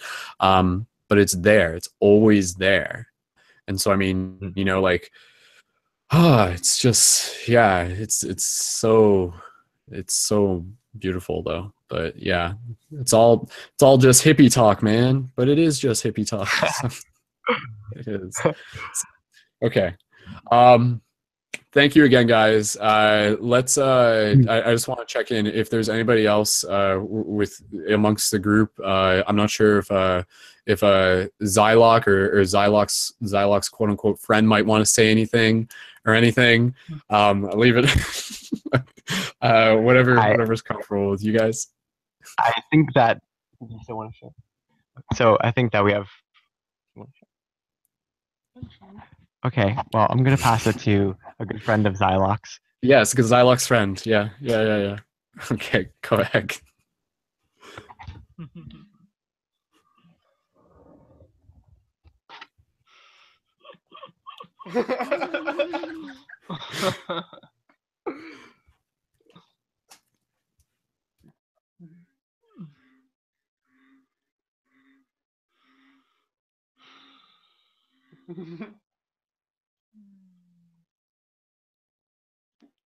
So, there's all of this stuff about spirituality, ETs, religion, science, and they all hold their place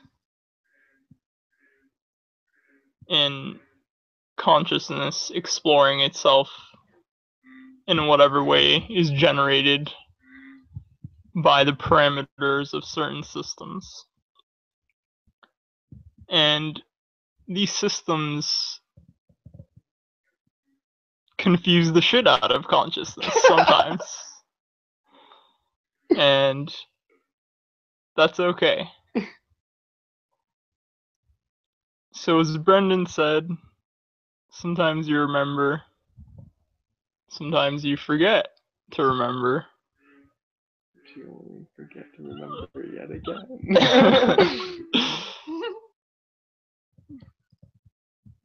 But you'll remember one day. And whether that day is a day while you're alive as a human, or a day when you've entered the once forgotten realms of the true nature of consciousness. So enjoy it. We love you. I love you. God loves you.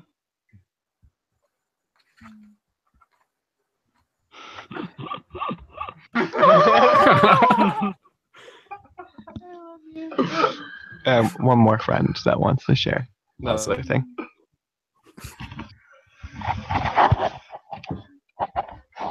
Hello again. Yeah, I'd like to take this moment to reiterate the significance of attending a retreat. And I spent the past 10 months prior to coming here in a more state of solitude, because after Kundalini awakening, I felt felt the need to go inward, and that kind of kept me away from everyone. But coming to this retreat really opened the door to becoming more social again. And I think that it's very important that as we all float through the cosmos on this eternal journey, we remember that we are not here to just isolate ourselves. It's very important to communicate in the flesh, in person, and really feel the interconnectivity, not just online but offline, and really ground ourselves into Mother Nature, and to feel this sense of connectedness with one another through experiences like this retreat which we had here. And this retreat, the reason why we were able to accomplish so much as a group is because we were able to break the ice very quickly. And as soon as we did that, the egos dissolved, and we were able to have much more vulnerability. And in this state of vulnerability, we were all able to share much more. And I think retreats have workshops for a reason, because it's about taking these conversations and implementing radical action intuitively through various art forms. And we were easily able to transmute our pain through different art forms and share stories, and just really come to understand one another and our starseed connections. And I'd like to say that while being here, my spiritual path just expanded and exploded into so much more, because of the experiences of seeing UFOs and seeing like these bright green laser beams shoot across the sky, and stars for the first time after being in light pollution for so long. It's amazing to feel what this sacred land brings out, including the tribal drums all night long too. So it's been cool. And I also saw like an orange orb kind of float by in the middle of the night. Thought I was tripping out, but then verified with other people too that, like, when we converse more about it and we open up and we speak about the experiences, then we realize, okay, we're not just tripping out. Like, this is actually happening, and it's happening so that we can remember that all the knowledge that we try to accumulate on a daily basis, like, is one thing, but it's about the experience that redirects us back to our heart space. And that's where the wisdom is, because it connects us with our soul. And we have to realize that there's one great spirit that connects all these beautiful souls here and in this conversation that we have going on. So with that being said, I'd like to encourage all of you to attend the future retreats that will be taking place here and beyond. Yeah. Thank you. Awesome. Thanks, guys. Cool, man. Gabe, I was just going to say, I just want to ask Gabe one more question. And within that question, if you can please just share any information about where people can learn more about these retreats and future retreats, because we do have people in the live chat who are asking, even just where they're happening and how they can get involved, and maybe even just your own personal information that you might want to share as well, Gabe. Yeah. But I was going to ask you, you can share that second. What I was going to ask you first is, you know, kind of when I was kind of like creating the Paradigm Shift project years ago, I kind of always had this idea of like, yeah, I would really love to be able to create a platform where we could have some sort of like interview with an alien, like an interview like with like a UFO and stuff like that. And so this was like 5 years ago. And now like where we are now, it's just like, I think we're pretty much there. Like we are very, very, very much there. Like this is pretty much it. But I was going to ask you, Gabe, kind of as like an ambassador between, you know, the UFOs in the sky and us on the ground and stuff like that. What do you feel, and you can sort of meditate into this as much as you want or channel it or whoever, what do you feel like their message is for us? So to speak, us as, you know, like shifters and maybe like us as like a collective and stuff like that. If you can sort of focus in on something that you might want to transmit. Well, every faction of extraterrestrials has a slightly different frequency to their message. But primarily the message that is on repeat and has been on repeat all the time is understand your connection to the earth. And in understanding your connection to the earth, you can understand yourself. And the more that you make contact with yourself, both on the level of your individuality as this version of consciousness appearing in form, and also on the level of your essence, the awareness beyond the personality itself, then you can get to know us, meaning these other extraterrestrial, extra-dimensional, parallel counterparts, whatever you want to refer to them as. And in that understanding, a great reunion can occur, not just between humans and extraterrestrials, but between the heart and the mind, the one self and the total self, and the one that always loves and the one that forgets to love. And this kind of play of merging the polarities and creating this bridge between, however you want to, I guess, accentuate the idea of polarity, and emerging that into a higher state of universal love and connection to the divine is that's the message. That's the message. That is the purity of the message. And it comes back again and again and again and again. Love yourself, love to all beings, service to all beings, and exhaust yourself to be of service to this planet, because that's what it requires. These are powerful times. It requires us to go the extra step. And that's what it is. That's when they communicate with me. It's a message that doesn't need to be verbalized. It's just simply understood energetically. Yeah. Awesome. Sweet, man. All right. Well, I'm sure we can keep talking about this, and I thank you guys again for taking the time and for really allowing us to be like to bringing this retreat into this hangout. I'm super humbled for you guys being able to do that and sharing it for all the people listening to this, because I know people listening to this are equally super grateful for it as well. So Gabe, you can just give us the info and everything about, you know, what people need to know related to future retreats and anything else that you want to share. So regarding my personal information and any information you want to know about retreats, you can go to my website, which is just my name. It's www.gabesalomon.com. And as of right now, I haven't posted the information for the next retreat, but there'll be some information regarding the past retreat that just happened, and that information that's coming up for the next retreat, which is most likely going to be in October, is going to be on my website very soon, probably within the next few days.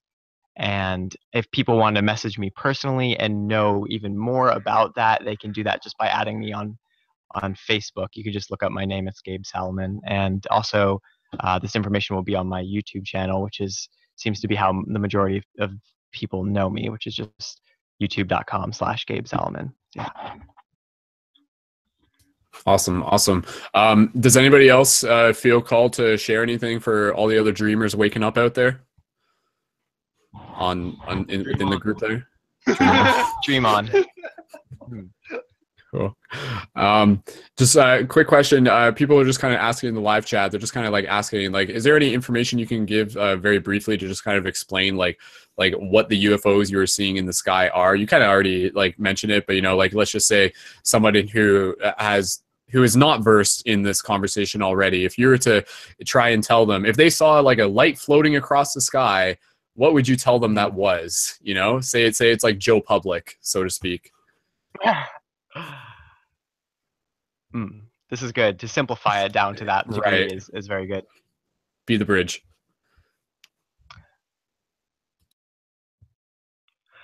UFOs are physical representation, or a physical representation of our connection to something greater than us.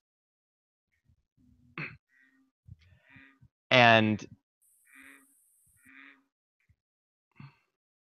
on a more human, like physical, practical level of understanding them, some of them are physical craft that are being operated by beings that operate at a higher level of consciousness. They use primarily materials from their planet, planet-based materials, organic materials, to create these craft. A lot of people are seeing these kinds of crafts. There's also craft that aren't physical in the same way that we understand, but manifest in a more physical way to allow us to have some framework or some context to understand this type of energy, which is a higher dimensional energy. So, okay, really distilling it, they're higher forms of energy appearing in our physical reality. Cool. Does anybody else want to take a crack at answering that or anything, or what they see UFOs as? Because I mean, I think that's just an awesome topic to always go back to. So,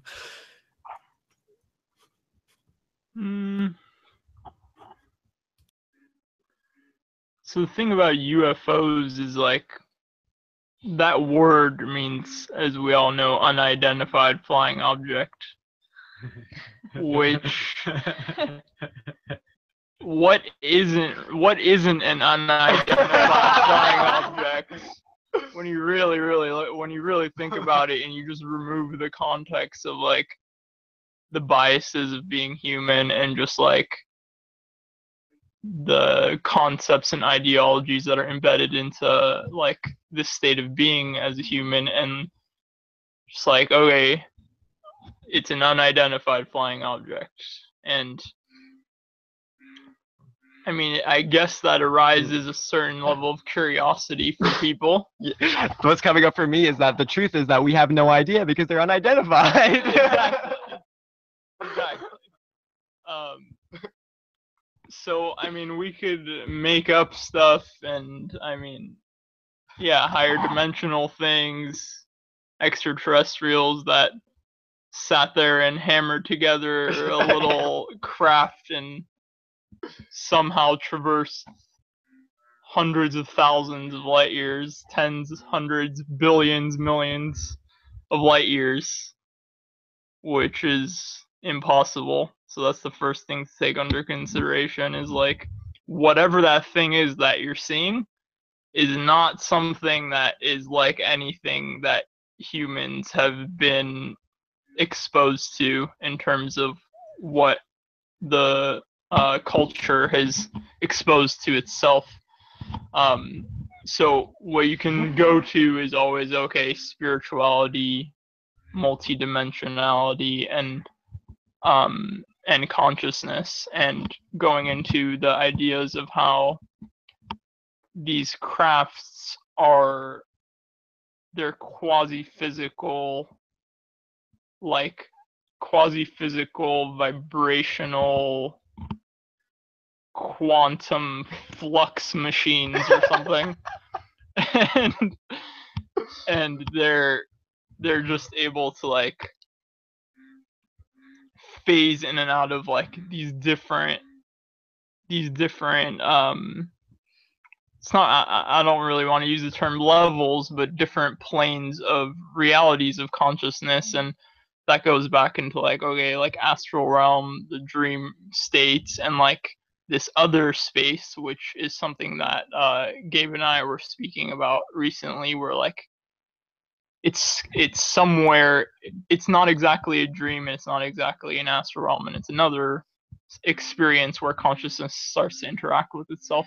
But yeah, it's just, when you really take it into account, as much as we observe spirituality's perspective on things and science's perspective on things, and we try to articulate what these crafts are, our concept and construct of how to articulate what these mechanisms are so far removed from the like non-linear, like multi-dimensional like fluxation of just like these different states of existence, and we're just so entrapped in this solidified realm that those concepts of whatever those infinite probabilities of dimensions that things could be flying in and out of and appearing in other dimensions, it's so far removed that it could just be an orb.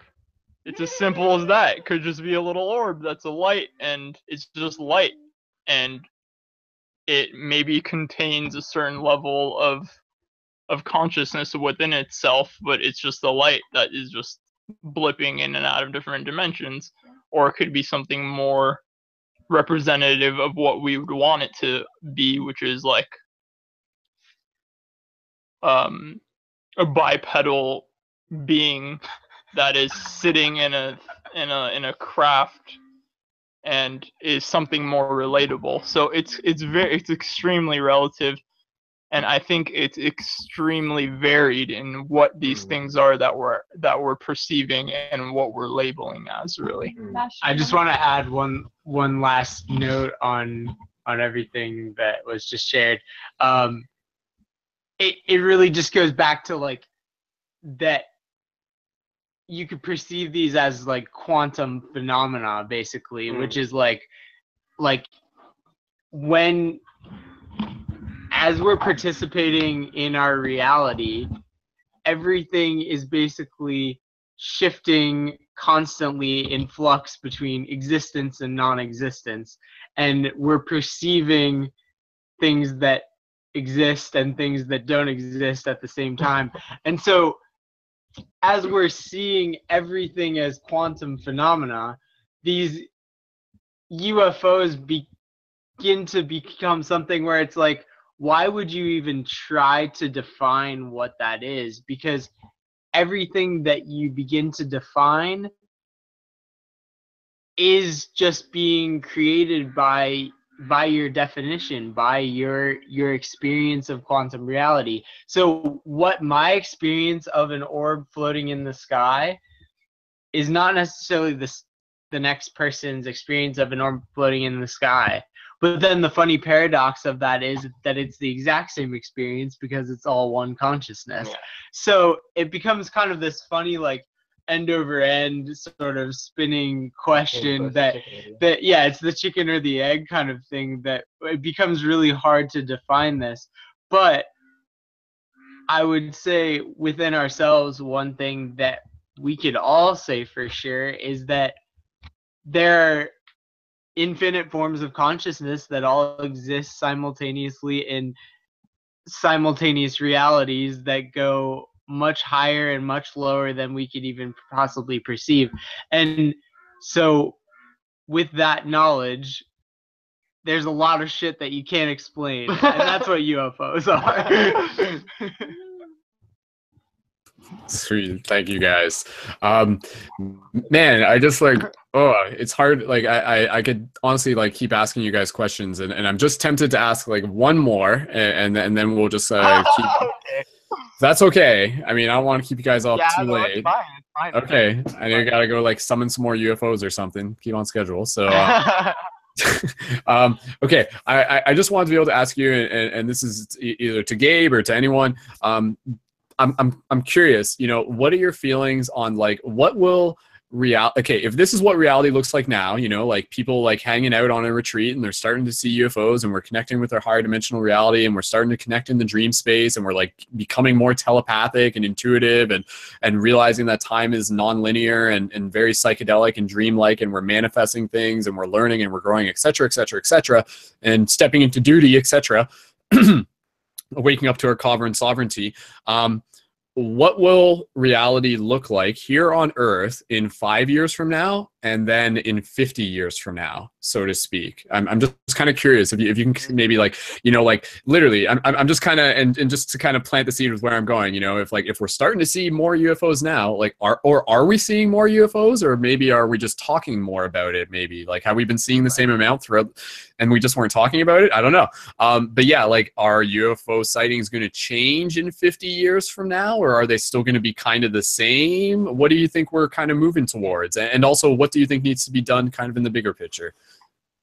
So Gabe, go ahead. So I feel I know this within my heart, not only because of the information that has been shared with me by the extraterrestrials and higher dimensional beings that I interact with, but I just simply know this, that in 50 years from now, we're going to be living in a fully galactic community where interactions with these types of beings are going to become incredibly fluent, and that's just simply going to be a part of life.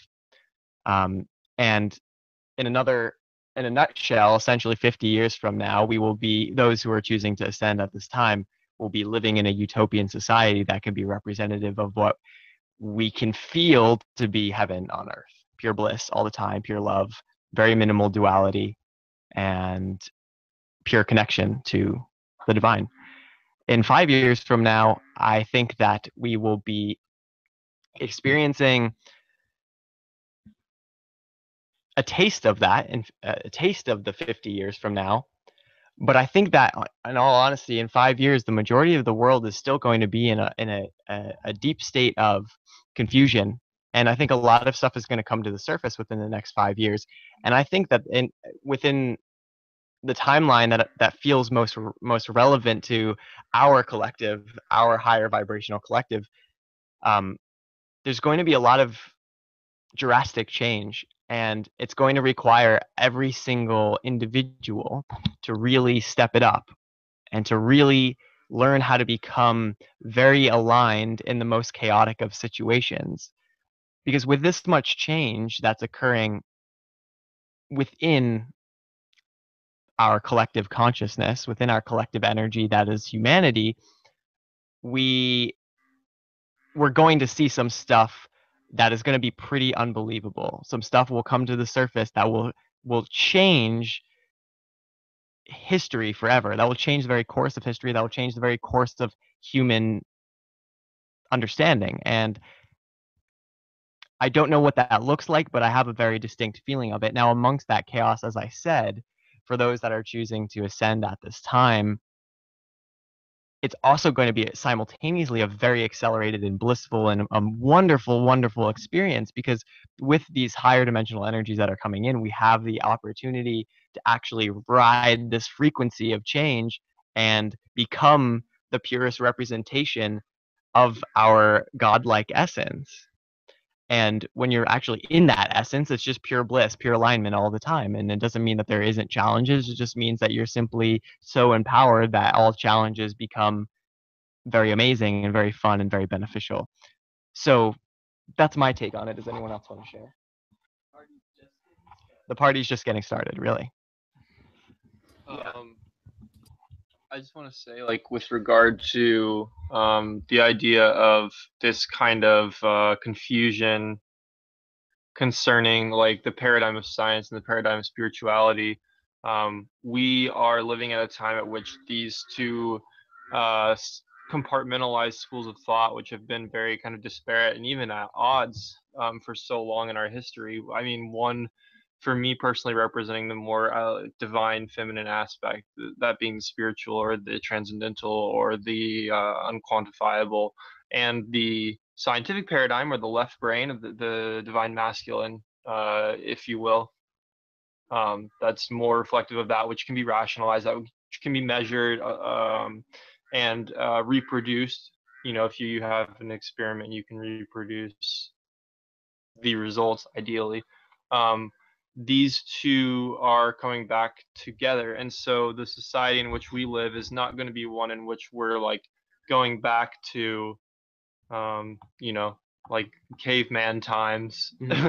But it's going to be a beautiful merging and marriage of our technological advancement and just a profound sense of connection to nature and honoring that which literally gives us life, that which we could not exist without. So you're going to see a lot more like biotechnology, but not in a way that's like at odds with nature, in a way that integrates in a way that is symbiotic. I like that word. It's perfect. So like the spaces in which we're living are totally conducive to facilitating just like vibrancy in health and are just reflective of natural structures and things like that. It's going to be mind-blowing. I mean, it's going to be amazing. Yeah. I can only It already is. Yeah, it already is. Yeah. So that's my 2 cents. Sweet. I'll just sweet guys, thank you so much. And yeah, now that we're just kind of like on this wave, I honestly do just kind of like want to ride it just a little bit further. Okay. Honestly, I love like this is a super exciting topic, and just like the rareness of all of us being here. I think it's a great opportunity to just kind of like go deep with it. And thank you again, everyone, for being patient, and everyone here for being in the circle, and even just those of you who haven't had the talking stick passed to you yet. Thank you for your patience. Okay, I was going to ask, do you feel that like we're going to be moving into a future where some people are literally going to have experiences where they're like actually going to go off world and then come back, and like that's going to be a thing? Like, I'm not just, you know, we're obviously abduction experiences are a thing, and it seems that, you know, this is kind of a topic that we've talked about before, where sometimes like a lot of these contact experiences are happening through the dream space as well, because a lot of these entities, like that's kind of like that's their bread and butter, is actually like interfacing with our dream space consciousness, as it can be interfaced with like you know, like many beings across the galactic nexus, so to speak. But yeah, like, because I've just kind of had this feeling of this idea, and this is just kind of like something that I put out there years ago, and I mentioned the year 2020, and then by then I'll be like 33, and I've always kind of said that, you know, my intention is to like stay here on Earth until 2020, but given the option to like leave Earth on 2020, even just for like a vacation, quote unquote, I don't know, maybe, I just kind of like feel, you know, are we literally living in this lifetime where some of us are actually going to have experiences where we're actually like going off planet, having an experience and coming back? And I'm not just talking about in a dream either, as crazy as that sounds. Because again, you know, if we're talking about UFOs, we're recognizing them.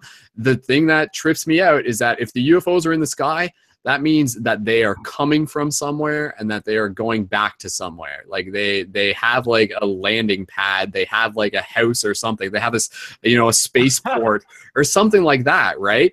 So I'm just kind of asking. And then I actually want to show you guys a UFO video that our friend Lacey actually just sent us. And I want to see if you guys, because this is like a brand new sighting from July 19th, and I want to get your guys' opinions on it. But yeah, do you feel that we're in the time and age where some of us, literally some of us in this, listening to this broadcast, will have an experience where we'll actually like go off world, face-to-face interaction with quote unquote ETs, and like come back to Earth and talk about it and keep going forward from there?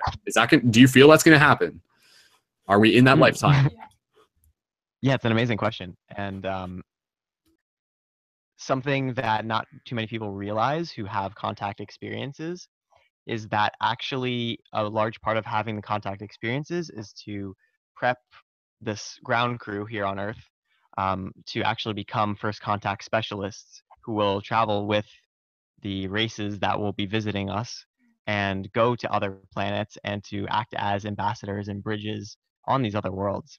So a large part of the training in which is occurring in the dream space or on these ships in these particular alternate dimensions are here to actually train us to be able to navigate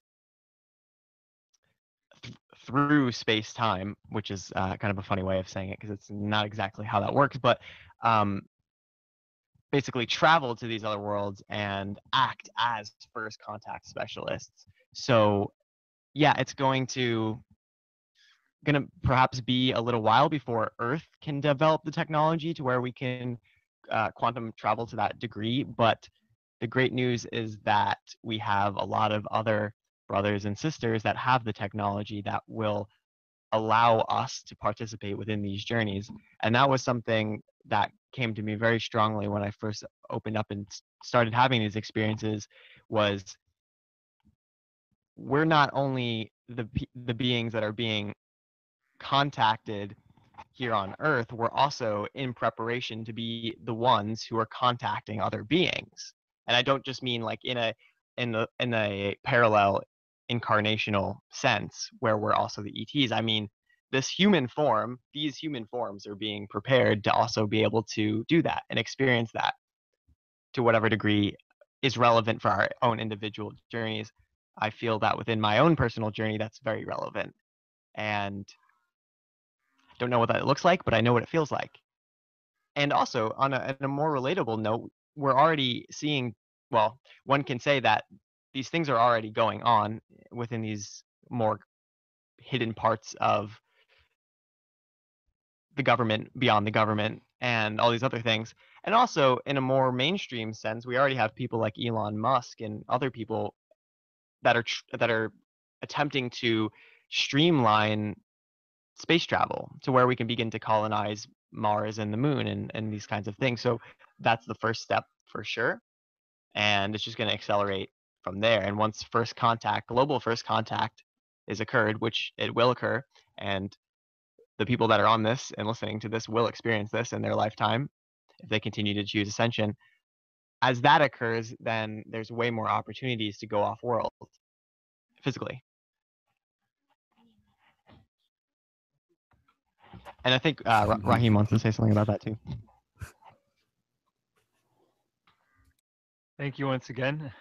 I'd like to bring this back to what you said earlier about stillness, and I think that it's vital that we meditate more and go within more, because the more that we listen, the more we're able to activate the fifth dimensional aspects of ourselves and create a more harmonious earth, because we are able to have more compassion for ourselves and towards one another. And that's the kind of vibrational space that will be welcoming to these entities of higher light.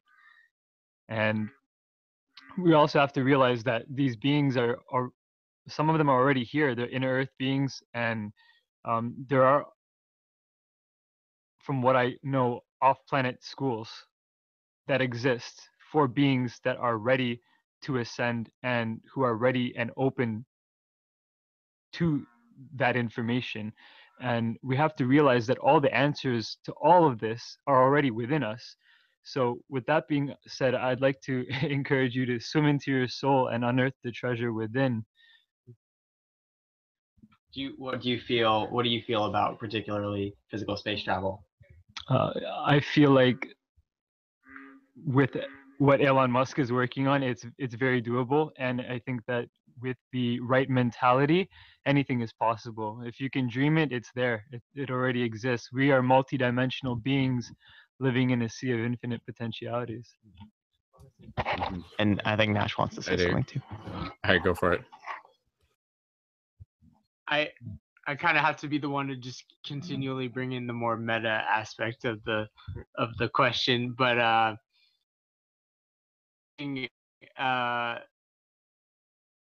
chew on is you're asking about like, are we going to in our lifetime, and will we have that opportunity? Interesting, that is a pretty common a lot of experiencers, is that space-time is much more malleable than we tend to think it is. And so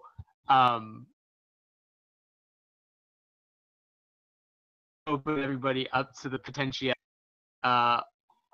We just aren't remembering that we're already traveling off the planet all the time and coming back From a future perspective. within, and it can be within this moment. You can literally so malleable that I've had is where it's like you have a whole experience and come back and it's literally the same second that you left. So, you know, there's nothing to say that as we begin to experience the multidimensionals more as humans, and that becomes just a normalized experience, that tap more into that and realize that space travel isn't as far out as we thought it was to begin with, and that, you know, these beings who have the capabilities to already do that,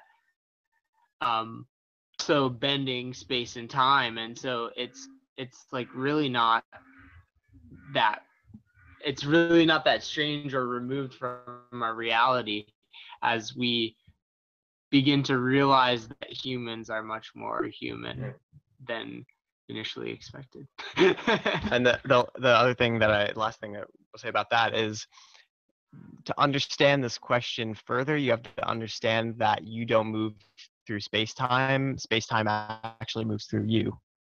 I'll leave it at that. Yeah, man. And totally, and just adding on to kind of like with everyone saying there, and then we're going to show you guys a little UFO video, and we'll explain it for people just listening to the audio. But again, you know, it goes back to the idea that like within each one of us, you know, we literally have a Stargate. You can refer to it as a pineal gland if you want, but I mean, these bodies literally are transdimensional spaceships to begin with. Like we're always talking about needing to build a physical extension outside of ourselves in order to go somewhere. But yeah, like the big secret is that like when you sit and meditate or like sit and dream and get into that space, like you can still travel in that sense, which I think is just like a super powerful thing. And I feel like, you know, when we're talking about the potentials of the human body and codes being unlocked, I feel that is something that is happening, but a big part of it happens through our intention. Like it can happen spontaneously, it can happen accidentally, it can happen through like working with medicines and stuff, but you know, it's something where like if you want it, you got to practice it, you got to earn it, you got to hone it, you got to tune in with it, because it's something that, you know, is a very like powerful gift in a way, and it must be like wielded with intention and with integrity as well. So I mean, it's really fun to think that, you know, we're still just like, we still have the training wheels on in these bodies in a lot of ways, which is again just kind of like opening up to the idea that like there's still like a whole nother many levels of dimension in terms of what we are capable of, that we are just beginning to explore. But you know, even just going back to the idea that like the physical reality is not necessarily where things begin, it's just like where a lot of things accumulate, like things like are actually beginning in these hyperdelic states to begin with. And again, like that's kind of when you can understand that, it's kind of easier to comprehend like what's up with UFOs. So let me give you a quick screen share here. Then again, this is just gonna give it 1 second. So this is the link. Our friend Lacey sent it here, and I've mentioned her in previous broadcasts as well in Dream Class and stuff like that. And she's very tuned in and a very magical friend of mine. So this is a link that she sent me, And we're just going to see if I can get this to play properly. I was having a hard time playing it before. Let's see if it's going to work properly or not. Yeah, okay. All right, so if you guys can see this properly, this is just like a 17-second clip. And this is, maybe it's computer graphics. Maybe it's completely fake. Let's just kind of look at it and just like take it with a grain of salt anyways.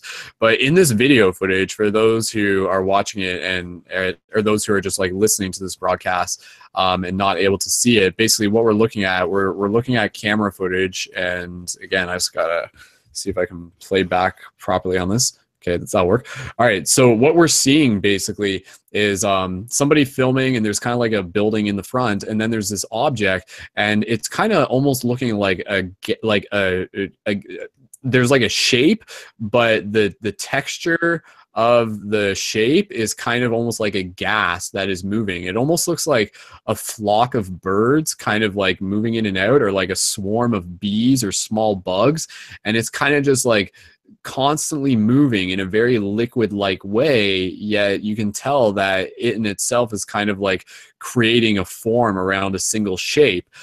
So again, I'm just kind of looking for people who, you know, with Gabe, on Gabe's end, or anybody else, if you guys have any general thoughts on maybe like what it is that we're looking at here. Is this possibly legit? Is this something you've seen before? Or any best guesses on what it is that we are looking at here. So again, you know, it's like an object. It kind of looks like it's the shape of like an egg, and it's like kind of like morphing in and out around itself. Like it almost looks like it's kind of like a quasi-dimensional phasing in and out, or like a cloaking device that is kind of like phasing and stuff. Yeah, it's not normal for what we commonly see. I'll pass it back to Gabe's circle first. Gabe, any first guesses or thoughts on what it was that we were just looking at there? Is that possibly legit? Let me just pull your mic up. Go ahead. Do you think that do you think that you can like send us the link in chat or something? We couldn't really accurately see the No the problem. footage. We'll put it into the chat real quick, and you guys can pull it up on your end. So it's in the chat for the Hangout, and I'll put it into the chat for the YouTube people as well, so you guys can check it out there. Does anybody else want to jump in with anything if you guys were able to see it? Just kind of opening up the circle to anybody, and we'll just give Gabe them a second to check it out. Okay, so Gabe, you're opening that on your end? I am. Yeah, our internet is just ridiculously slow. Really? I mean, this Hangout's running pretty smoothly, all things considered, though. So well, that's good, though. Yeah, it's nice. We have a lot of. We live in the middle of the woods in the mountains, so it's like. Yeah. I mean, it's interesting though, because I mean, obviously, there's a lot of fake UFO videos out there. And so you know, it's just interesting. It's just like, why are there so many fake UFO videos? Are there fake UFO videos to be able to hide the real UFO videos? You know, like, are they meant to be disinfo type thing? So there's a lot going on. But let's just assume that maybe it may or may not be real, or maybe it is real. If it is real, is it something that maybe is actually like syncing up with a possible reality that we're like familiar with or assume could be? Gabe, what do you think? Is it working yet? It's not. It's not loading. I will say my take on the idea of UFO videos is, the interesting thing is that whether they're actual quote unquote UFOs as we would understand them, or they're a computer generated sort of VFX kind of thing. The interesting thing is that the way in which they're perceived a lot of the times is actually how they behave. The flight patterns and the way that they can dimensionally phase in and out of this reality is very accurate. And I think that it's quite interesting, because whether or not they are, as we say, real or fake, they're giving humanity an actually pretty accurate depiction of how these particular crafts operate. So to me, it doesn't really matter after a certain point, because whether it's real or fake, the idea is being implanted into the collective mind of humanity. And as long as the idea is implanted into this collective, then we can begin to dream more in the direction of allowing that to be a possibility, and having somewhat of an idea as to maybe how these particular crafts or higher dimensional energies, higher dimensional manifestations might actually operate. And yeah, I think also too, there's probably an element of having a lot of fake UFO videos, because it confuses the mass collective, and people get even more confused as to is that real or is that fake. And as time goes on, that can generate a sense of deeper confusion, especially as more and more people have these sightings. They'll just kind of, it serves its purpose as being a diversion or a distraction for sure with the fake stuff. I think the video is loading now, actually. Yeah, and actually myself and my hyperdimensional best friend Zylok have a video explaining and going into pretty good detail regarding and identifying these kinds of things, and identifying them also as you're seeing them in your physical reality. Just side question while you're just kind of checking that. Do you guys have any intention on like filming any of the UFOs that you guys are seeing, what seem to be like fairly regularly? I never have a camera available when I see them. And and maybe that will start happening at some point for sure, but I as of right now, it quite literally never lines up to where I have the ability to film any of it. Yeah, and I feel like that's like part of like, if in some way we can assume their intention too. Like they'll like you know, they kind of choose when they show up and when and how you see them. And if they are even like outside of regular time space, then I'm sure it's not easy for them to do it at a point where they know you won't be able to film them. So, but which invites you to be more present in the experience anyways. So yeah. Also, some people like film them, and then it's like when you watch it back, it just ends up being like something that you were like, that wasn't even what I saw. Yeah. You know, and actually that was something that we talked about during the retreat. There were different people who like tried to film UFO sightings, and they were just like, yeah, I watched the film back and it was just like a bird or something weird like that, you know. It's like trying to take a picture of the moon. Like it doesn't look the same. Doesn't always translate. Yeah. All right, so did that video not work for you guys? Yeah, I don't really know what's going on with it. It's just kind of loading and not doing anything. Okay. Well, that's all right though. Let's again, I just we've been focusing in on that for a while, and I'm glad we got the chance to. At this point, I want to just continue to open up the conversation circle to other people who are here with us as well. So if that's are you guys sticking around for a bit, or do you guys need to go like get? Yeah. Okay. Cool. Sweet. I think that some of us will be here, and some of us will kind of We're gonna wrap up the broadcast within the next 20 minutes, so we're just gonna talk for a little bit more. We'll do a tarot card reading, and then we'll wrap it up anyway. So, but yeah, that's awesome. Sweet. Okay. Cool. Thanks again, guys. Okay, so I'm inviting anybody else to kind of either talk about like their experiences with UFOs. We want to even just do that. Again, this is all just practice. This is all just, we're just having fun with this and stuff like that, and yeah, like there's 1,000,001 different topics to talk about here on Paradigm Shift Central, and that's kind of the beauty part about it, is that there's always going to be more topics to talk about, and a lot of the times, like it's just about being able to practice, talk about the things that we don't always get a chance to be able to talk about. But are UFOs a real thing? Seems like it, so might as well talk about it. All right, so let's see if we can invite somebody else to be able to even just introduce themselves, and maybe either Savoy or Time Lord, if one of you guys are there and you guys want to just introduce yourself, we can do that. So I think Time Lord might have been unmuting their microphone. So hey, Time Lord, welcome back. And if you just want to introduce yourself, we were just saying a little bit about just who you are, where you're from, and what you're doing to help shift consciousness, or what the shift looks like to you, and anything else that you might want to say with the talking stick in hand. So, Time Lord, welcome back, and go ahead, and we'll just do a microphone check first. So, go ahead. Can you hear me? Sounds pretty good. Sounds better than last time. So, yeah. Well, my name is Thomas Osmond. You've seen me on here a few times. I'm just one who has been practicing getting into the dream state.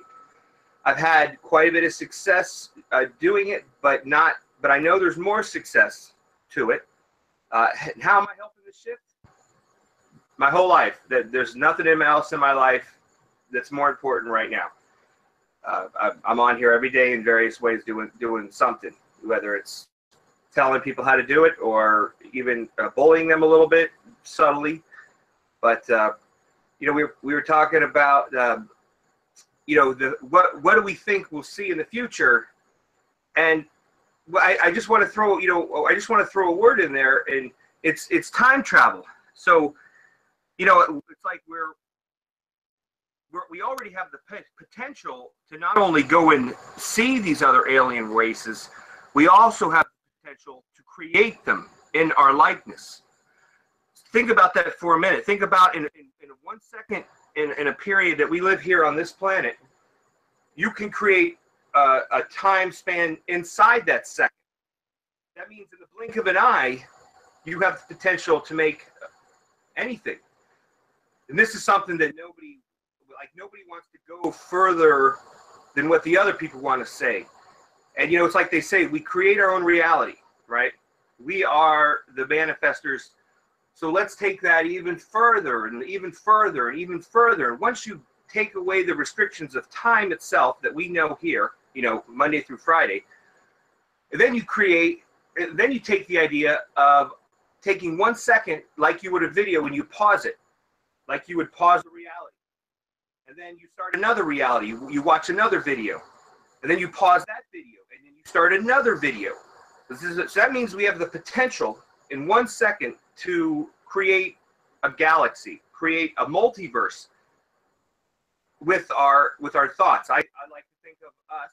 We are highly sophisticated computers, our thoughts, our emotions. And so when we have the potential now, in fact, it's happening now. Your very life, the view screen of your life, is a preview of all the adventures that you've already done or that you're going to do. Because you remember, we're in a state of temporal flux. So that's hard for the mind to wrap itself around. We talk about when the aliens come to see us, you've covered it correctly, but they're coming to see us because we are their creators. Each and every one of us is creating these multiple realities inside of realities, inside of realities. And how do you access those? Well, we're just barely scratching the surface with our lucid dreaming. We're just barely looking at it. We're still dealing with the problems that we have in this linear time. So that's what the dreaming right now is all about. Now, if enough people on this planet, because we're all connected, if enough people on this planet, 10 to 20 or even 30% understood this, we could go into an astral plane where it's a control panel, a conscious feeling control panel where we can have options to change things. As long as we leave one linear time intact, the physical, the energy that it takes to make us in this form is immense. So when we go into an astral plane, we're going into sort of a virtual reality. But to the mind, just like in the Matrix, it feels and it has all the full aspects of reality, touch, taste, all that kind of stuff. But then take it even further. Take your biggest, what's the most complex online multiplayer game out there right now? I don't even know. I've lost track. Like World of Warcraft or something like that. Now, take that and infinitely exponent it. Meaning, if you were in the World of Warcraft, you had a computer in the World of Warcraft, then you had a computer in that world that you made. Minecraft over and over and over and over. It's the concept of infinity. Like, when I was a little kid, the first concept of infinity I had was a slush puppy cup. Do you remember those? A slush puppy cup with a picture of a dog holding a slush puppy cup on it. So that potentially that picture can go on forever and ever and ever and ever. If you use that same concept, you put that idea in your mind, you now realize that the dream potential is far more anything we ever imagined. We are not letting ourselves go far enough in our thought process. Most of us are still going in our dreams. For the people that understand this, like I'm going back in time in my dreams and viewing events in my father's life, viewing events in my childhood where I would make changes. And then when I wake up from the dream, I feel physically and emotionally exhausted. So it's like those changes then catch up in this time period. So I have a memory of a bad event as a childhood, but it doesn't affect me the same way. So this is what we as, you know, because we're pioneers here. This is we're pioneers in a sense that we're reinventing the wheel because it's already been done in certain times, certain aspects, certain multiverses. We've all everyone's heard of the idea of a multiverse, right? Multiple universes. Well, take the idea of multiverses, inside, infinite amounts. And they don't all have physical form because a lot of them are computer programs. There are computer programs that exist in electronic form. Has anybody ever read of the thing about, you've heard of like the Tesseract in movies? It's the idea of energy going from one point to another. It's a simplified version of that. When I look at space, I think of a big computer. I think of a big computer that has black holes that are time portals that have computer after computer after computer. Enormous potential to create simulated and even physical worlds that we can visit. We not only visit, when we go there, we're in charge. We're honored guests because this timeline that we exist in now is the baseline. As long as Earth's history continues forward, creating a baseline, we can jump off of that, creating bubbles after bubbles after bubbles after bubbles after bubbles inside that reality. And so I just wanted to point it out that, it's kind of being done right now. We are actually, I make a joke about some of us being time cops. We are actually inhabiting various people right now. You hear about these horrific accidents about people. There's a dark side to this too. There's a dark side to this shit that people don't want to talk about. And that is there are people out there that simply will never make the change. They simply have no responsibility. They have no concept. And what's happening right now is our future selves, people like me, people like you, people like Gabe, people like the Starseeds, people like, Teal, and people that are more advanced than the average person. They're more aware, I should say, because we're all advanced, but we're just not aware. That are actually, from a future perspective, inhabiting various things. And if you watch TV, you'll pick these things up. Various little ideas on the news that don't quite make sense. Right now, we are patrolling time here to ensure that this timeline stays safe. And you'll hear about some pretty horrific things. So in your journey, you're going to start hearing about old friends. You'll lose friends. You'll hear about old friends dying, committing suicide. And all I can tell people is don't mourn that. Rejoice that. That sounds horrible. It sounds like I'm the bad guy for saying that. But rejoice that because those are the dead weights in the shift that will never make it. We know that because we have the time. We are the time manifestors, the time watchers. I just wanted to let you guys realize that. Now that you have that knowledge, look around your world every day, everywhere you go. Look at the people. Use your empathic senses to read them. Lookalikes, pictures on the wall, bugs. You talk about be the fly.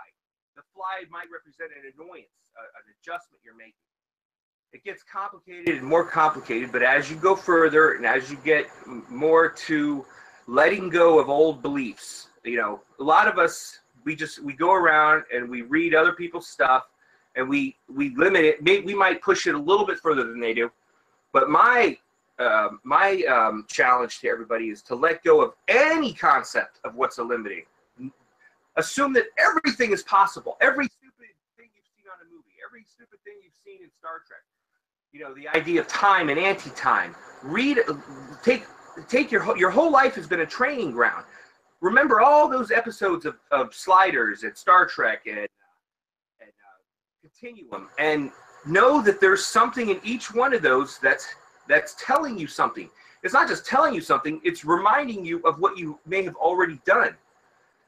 But I don't want to take up the whole group, but I just want people to know, as soon as you think something's possible, go further. Go further. Keep dreaming. Remember, your dreams now are repairing your subconscious damage. The things that you regret. Oh, I didn't do this. I didn't go to school right, so I'm not as successful as I want to be. Oh, I didn't marry the right person. Oh, my dad's pissed off at me and he won't talk to me.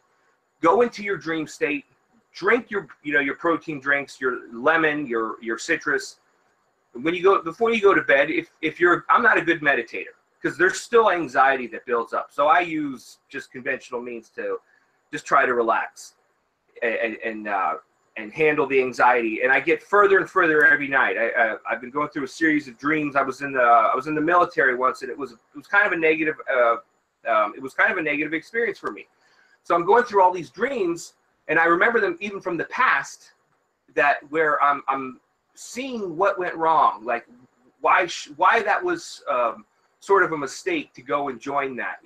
The energy in that, the idea of being in that organization was not to protect. It wasn't to help. It was to go out and kill people to protect dysfunction.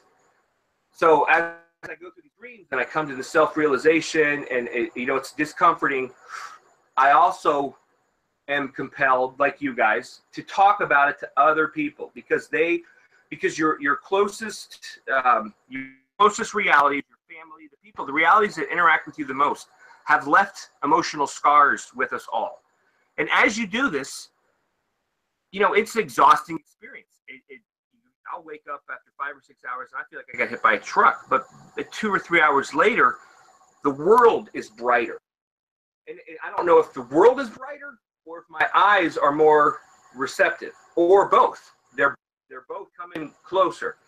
So it's the colors are brighter. The food tastes better. The energy is there. But like I said, the process of repairing these subconscious damages, these subconscious hiccups, is the only way to get to that place where when we go into the astral plane, it's not just a dream. It is a control panel. So I'll let you guys ponder that for a while. Cool. Thank you, Thomas. Yep. Thank you. Awesome. Yeah, no, it's nice just to be able to let you just say what comes to mind, and that's beautiful practice. Good example of it. So awesome, man. Thank you. And yeah, no, I totally dig that. I like the idea of we are time lords. We are time cops and stuff like that. We just got to remember it. So yeah, super cool. Okay, guys, I hate to cut things short, but we're going to do our best to kind of get things wrapped up fairly soon. And again, that's just being fair to myself in terms of being able to just keep things moving in terms of post-production after this and everything. There's still a lot more work to do once the broadcast ends. But we do still have a couple people here who I'd love to just be able to continue to pass the mic around and just get some closing thoughts before we finish the broadcast, and then we'll close with a short tarot card reading, and then we'll wrap it up from there. So Savoy is also in the broadcast, and Savoy, if you're there, I'd love to be able to just pass the talking stick to you if you just want to share a little bit of an introduction and what you're doing to help with the shift, or any other thoughts that you'd like to share since you've been listening for a decent time to this broadcast. So Savoy, if you're there, welcome back, and go right ahead, brother. Hey, how are you guys? Can you hear me okay? Loud and clear, man. Doing good. Okay. I just wanted to say that I'm going to hold all of you guys high to your ascension goals. That's my goal, is to make sure that you guys get there. And actually, that's not my job, because that's all of your guys' job. So It's just know that I'm here alongside with you, willing to teach and learn whatever you guys need, whatever gifts I have that I could teach you as well. So I just wanted to say that as a closing thought, as a closing statement, because I know Brendon, sorry, you got a lot of work to do, and it's a constant thing, and sometimes you just got to cut time when you got to cut time. Don't worry. But yeah, that's it. Awesome, man. Well, dude, thank you for helping us all become superhuman. So, yeah, man. Sweet. For those of you who aren't familiar, be sure to keep your eye on the facebook.com/Paradigm Shift Central Facebook page. You'll see some videos that Savoy has been making. Him, along with many other people, are people who I want to be able to help feature content as conscious content creators. So Savoy also has a Facebook page, which is Becoming Superhuman. I'll make sure I include it into the show notes, and you guys can check it there as well.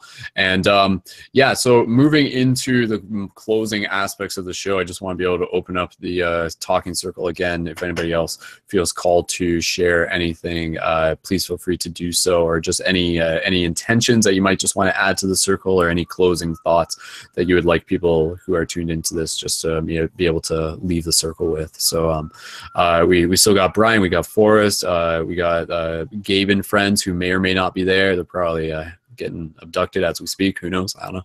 And Savoy and Time Lord and myself, Brendon, are here. So Forrest, you got your microphone unmuted. We'll pass it over to you. Go ahead.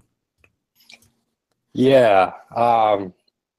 Well, just really quick, I think the most important that I've learned while,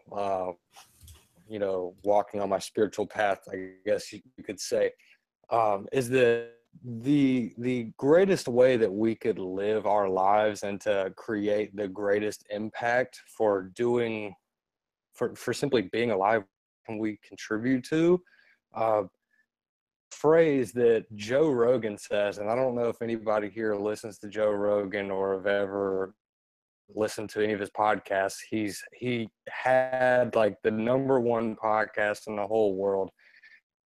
But what he says is that you should be the hero of your own movie, and you should be the poetry of your existence. You should discover what you've been engineered to do throughout your entire life. And so a very interesting, perspective that I've sort of been taking in while viewing the meditation retreat going on over on Gabriel's side is that was sort of leading the charge as far as the camera and the microphone and everything, but everybody else who is people who are sitting on the sides of him, I can't remember everyone's name, but to the very middle of the camera, and even though you are the hero of your movie, and you might not be leading this retreat right now, but you are leading the story of your life right now. And so to find a way that you can pursue it where you end up being somebody like Gabriel, who leads these events, or like Brendon, who leads all of this connection that we're having together. Whoever you are, they are people who have discovered the poetry of their existence. And so it's difficult to analyze that, but that's our life's greatest question, is what are we here to do? And so to spend your life, thinking about things that are meaningless, or just like chit chat, I don't want to say anything about a particular person, definitely nobody here, but for us to waste time doing things that we know aren't contributing to what we can bring to the world, I think we're throwing away a gift that we've been given, and doesn't take a lot of, it's not going to take our life to discover what you were here to do. I mean, part part of pursuing that question is the spiritual path, like who I really am. You know, what am I with this situation where I am? What's the greatest thing that I could possibly do with what I'm surrounded by? And so I just want an inspirational message, because with the content that I create, I don't try to just spiritual discussions or just ideas out there. I try to find ways that people can be inspired to take action, the spiritual concept, or the meditation. I try to find ways that people are just on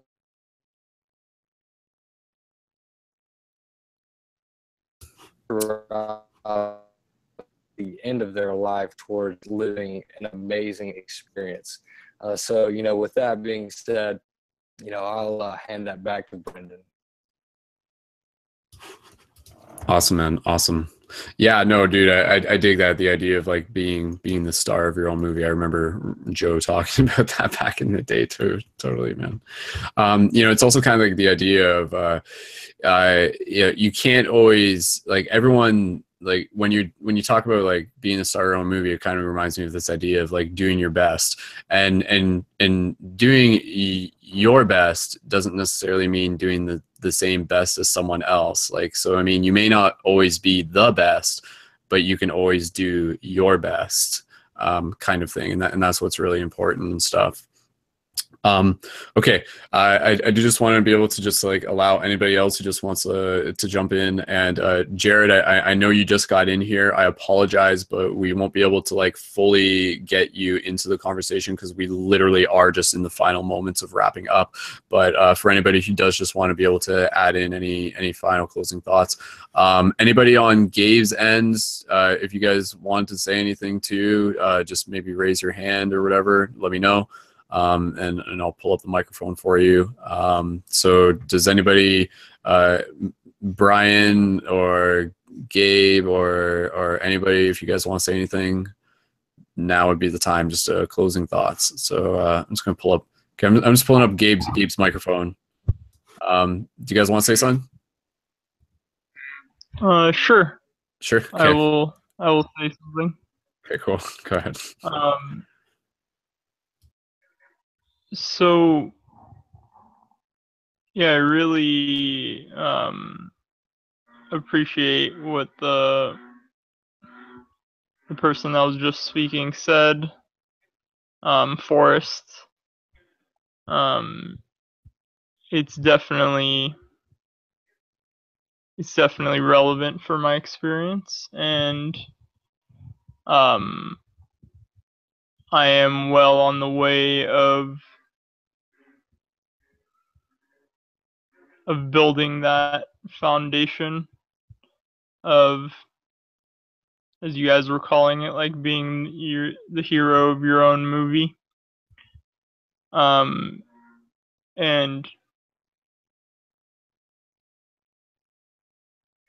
there's certain periods where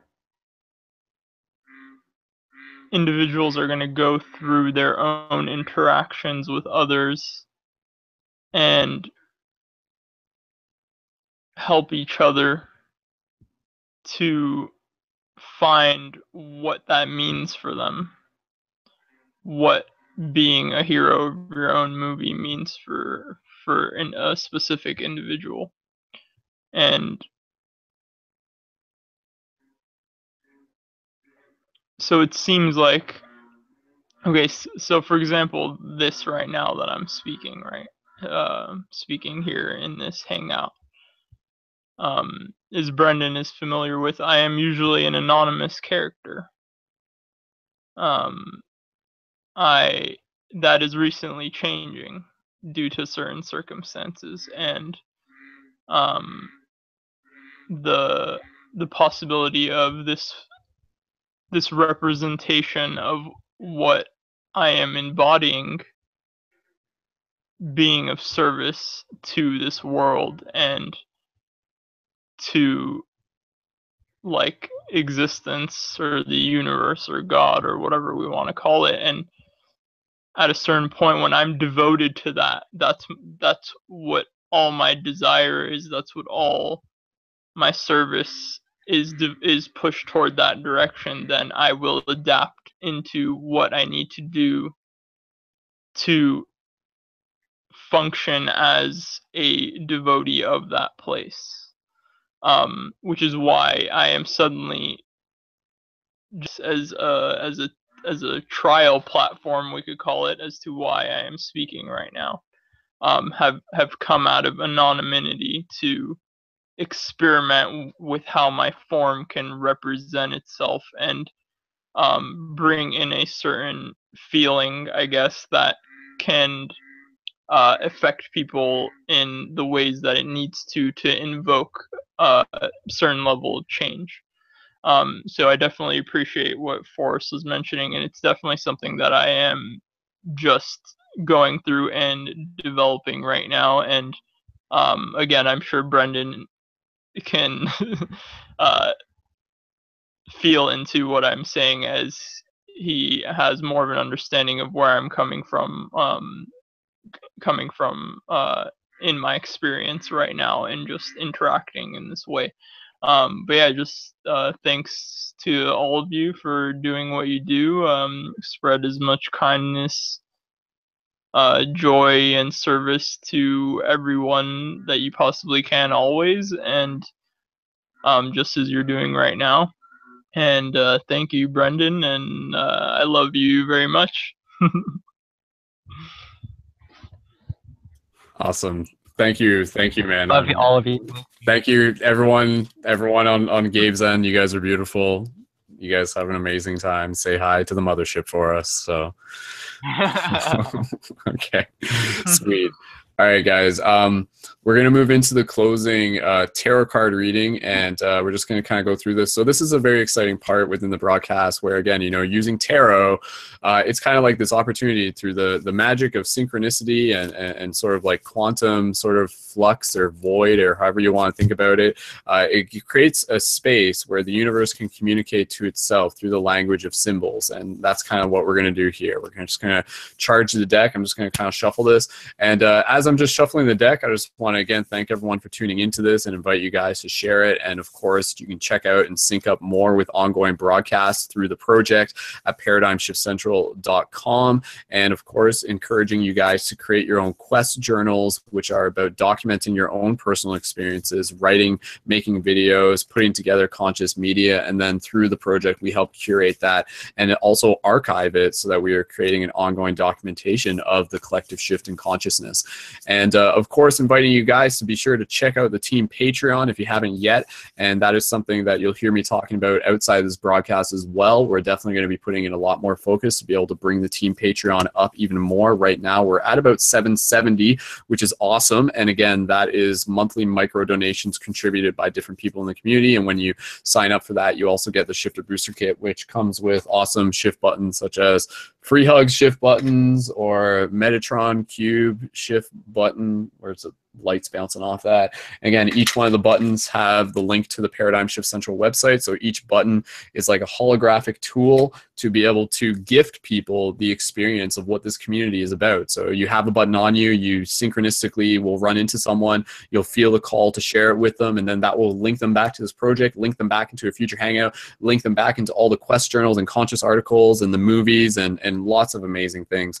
So it's a beautiful way to be able to help hack the matrix, as we say, and accelerate the shift. So again, patreon.com/Brendon Culliton. You can also find it in the links for this broadcast as well. And yeah, stay tuned for that, because we'll definitely, the objective from there is to continue to rise that up. And as the Patreon rises, we'll also be able to put those funds towards being able to help support some of the conscious media contributors within the project, as well as a conscious media production company that Paradigm Shift Central is evolving into. So moving into the tarot card, I have shuffled the deck. So just inviting you guys to kind of like put your intention into this moment, so to speak.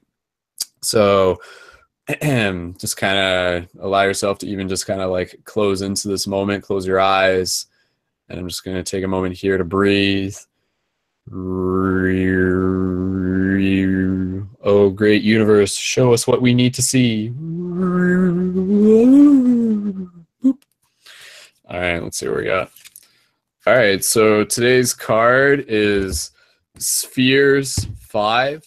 And so give me 1 second. I'm just going to pull this up real quick. Let's use 2 hands here. So let's see. Spheres, 5 swords, 5 flames. Here it is. All right, perfect. All right, so I'll hold this up, guys, and I'll just read this to you. And again, I think it's interesting because usually when we do this, it kind of sinks in with perhaps themes of the broadcast, or just, again, something that is worth listening to right now. And then we'll conclude the broadcast after this. 5 spheres, the image. Like a Fata Morgana, I'm not sure what that is, a half-fallen temple appears out of a dusty haze of a barren landscape. In the foreground lie a broken hollow sphere and a whole massive sphere. Meaning, what in one sense can be seen as a reduction can in another sense be seen as an increase. The meaning of this image lies especially in the building of character. The driving force of the soul are transformed by the soul's yearning for spiritual realization so that earthly attachments are given up. Okay, so yeah, I definitely hear where this is going. Okay, so just kind of meditate on this. You know, there's a couple other paragraphs, so just kind of allow yourself to meditate while you listen to this. The baser drives are given up for the sake of higher spiritual values. In times of need and material deprivation, the community either comes together and brings forth warmth and compassion, or it divides people for reasons of egotism and envy, which lead to the fall of human values. This card is about connecting with that person with whom one can develop positive shared traits of character in order to make a new beginning with an enthusiastic goal. So I'm just going to reread that sentence because I feel like that's really what this community is about. This card is about connecting with that person with whom one can develop positive shared traits of character in order to make a new beginning with an enthusiastic goal. Totally. Finally, a healing circle is indicated with the 5 of spheres, which brings about a new beginning. The remembrance of the powers of nature is one of the major traits. The central theme is growth, whereby one should keep to what is important. What no longer fits the current state of development is discarded and has to be rebuilt. Secondarily, it means evaluating experiences in a positive light and learning from mistakes. So yeah, I totally feel that. Again, kind of focusing on the idea of rising above like habits that no longer serve us, being able to like move beyond egotism, coming together as community, and focusing our development on towards positive shared traits of character, which again is what a lot of what this broadcast is about. You know, we're encouraging people to be their empowered self, to be leaders within their community, to be artists, to be creators, to be who they came here to be, in a lot of ways. And yeah, it means evaluating experiences in a positive light and learning from mistakes. So I mean, that's something that I feel all of us can definitely relate to. The idea of, you know, we're here to make mistakes because we're here to learn. If we weren't here to learn, we wouldn't make mistakes. So the fact that we make mistakes is evident of the fact that we are here to learn. So how present are you in that learning process? So yeah, the image in that, again, you know, just kind of like connecting with the sphere up atop being the moon, and just kind of like the shattering of like old paradigms in a way, and yeah, just kind of like being able to rebuild from like the ashes of what previously once was, and in doing so being able to create something new and beautiful. So totally, sphere 5s, much love to the universe. I dig it. So astrological significance: Saturn, Neptune, quintile aspects. Keywords: material restriction, modesty, new orientation, healing circles, growth, building up collective energy, reduction to what is important. So yeah, again, like healing circles and new orientation and growth, building up collective energy, that's totally what we're about. Traditional meaning: letting go of material possessions, accepting loss, new beginnings, existential worries, taking care of necessities. So 5 of spheres. There you go.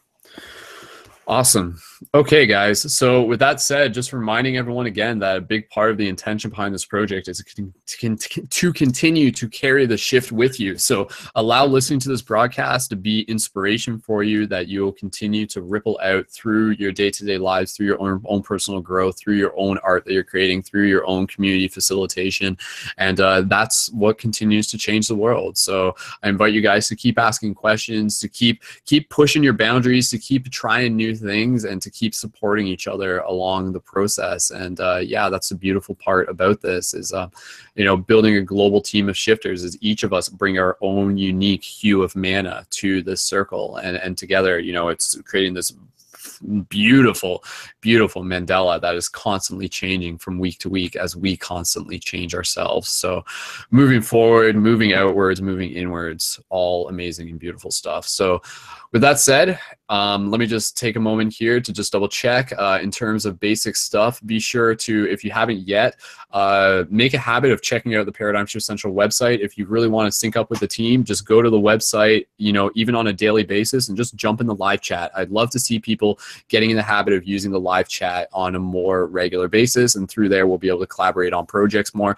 I know we didn't talk too much about the shift teams and everything within this broadcast specifically, but again, if you're looking to be involved, then just make sure you create a profile through the main website and stay synced up. And yeah, a lot of it is just kind of doing what you feel called to do and then sharing it through the website when you're ready to do so.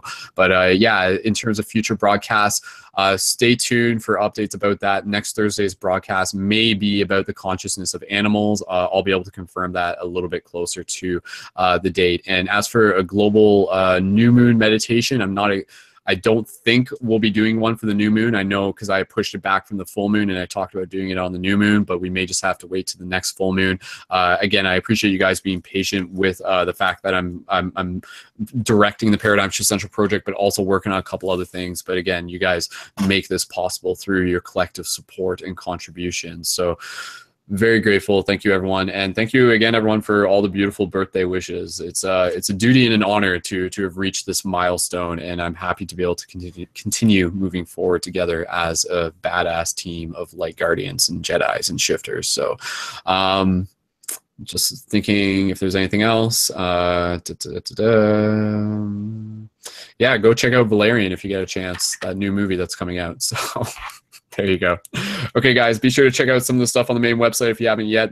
Oh yeah, the other thing, I've also posted a video, my 30th birthday sunrise message. If you haven't checked that out yet, I highly recommend checking it out. It's an hour-long video. I don't expect everyone to watch it, but within it, I also kind of reveal like an esoteric aspect of myself that I'm not even going to mention within this broadcast, but I'm inviting you guys to go check it out there. But in watching that video, it will open up a bridge to being able to develop a relationship between ourselves, myself and you as a community member, and also to be able to gain a broader understanding of the Paradigm Shift Central project and the mythos that we are creating here together. So very, very exciting stuff. So again, guys, be sure to check out ParadigmShiftCentral.com for more, and stay tuned for future broadcasts, and be sure to share this with your friends. Create a Paradigm Shift Central community where you are if you feel the call. Go do things like free hugs, hack the matrix, talk to people in your community, initiate conversation, hold space, and open your heart and expand your mind. So guys who are all tuned into this, let's all unmute our microphones and let's just say goodnight to everyone, and we are officially wrapping up this broadcast. So just opening up the microphones, guys, let's make some noise and say goodnight to everyone. So peace.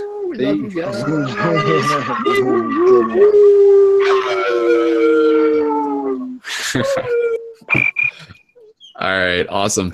Thank you guys so much. Once again, my name is Brendon, aka Skull Babylon, youtube.com/Skull Babylon, facebook.com/Skull Babylon. You can find me there, and instagram.com/Mystic Spider-Man. So until next time, guys, keep it shifty. As always, much love, and we will see you in the future. Until next time, much love, peace, and wholeness.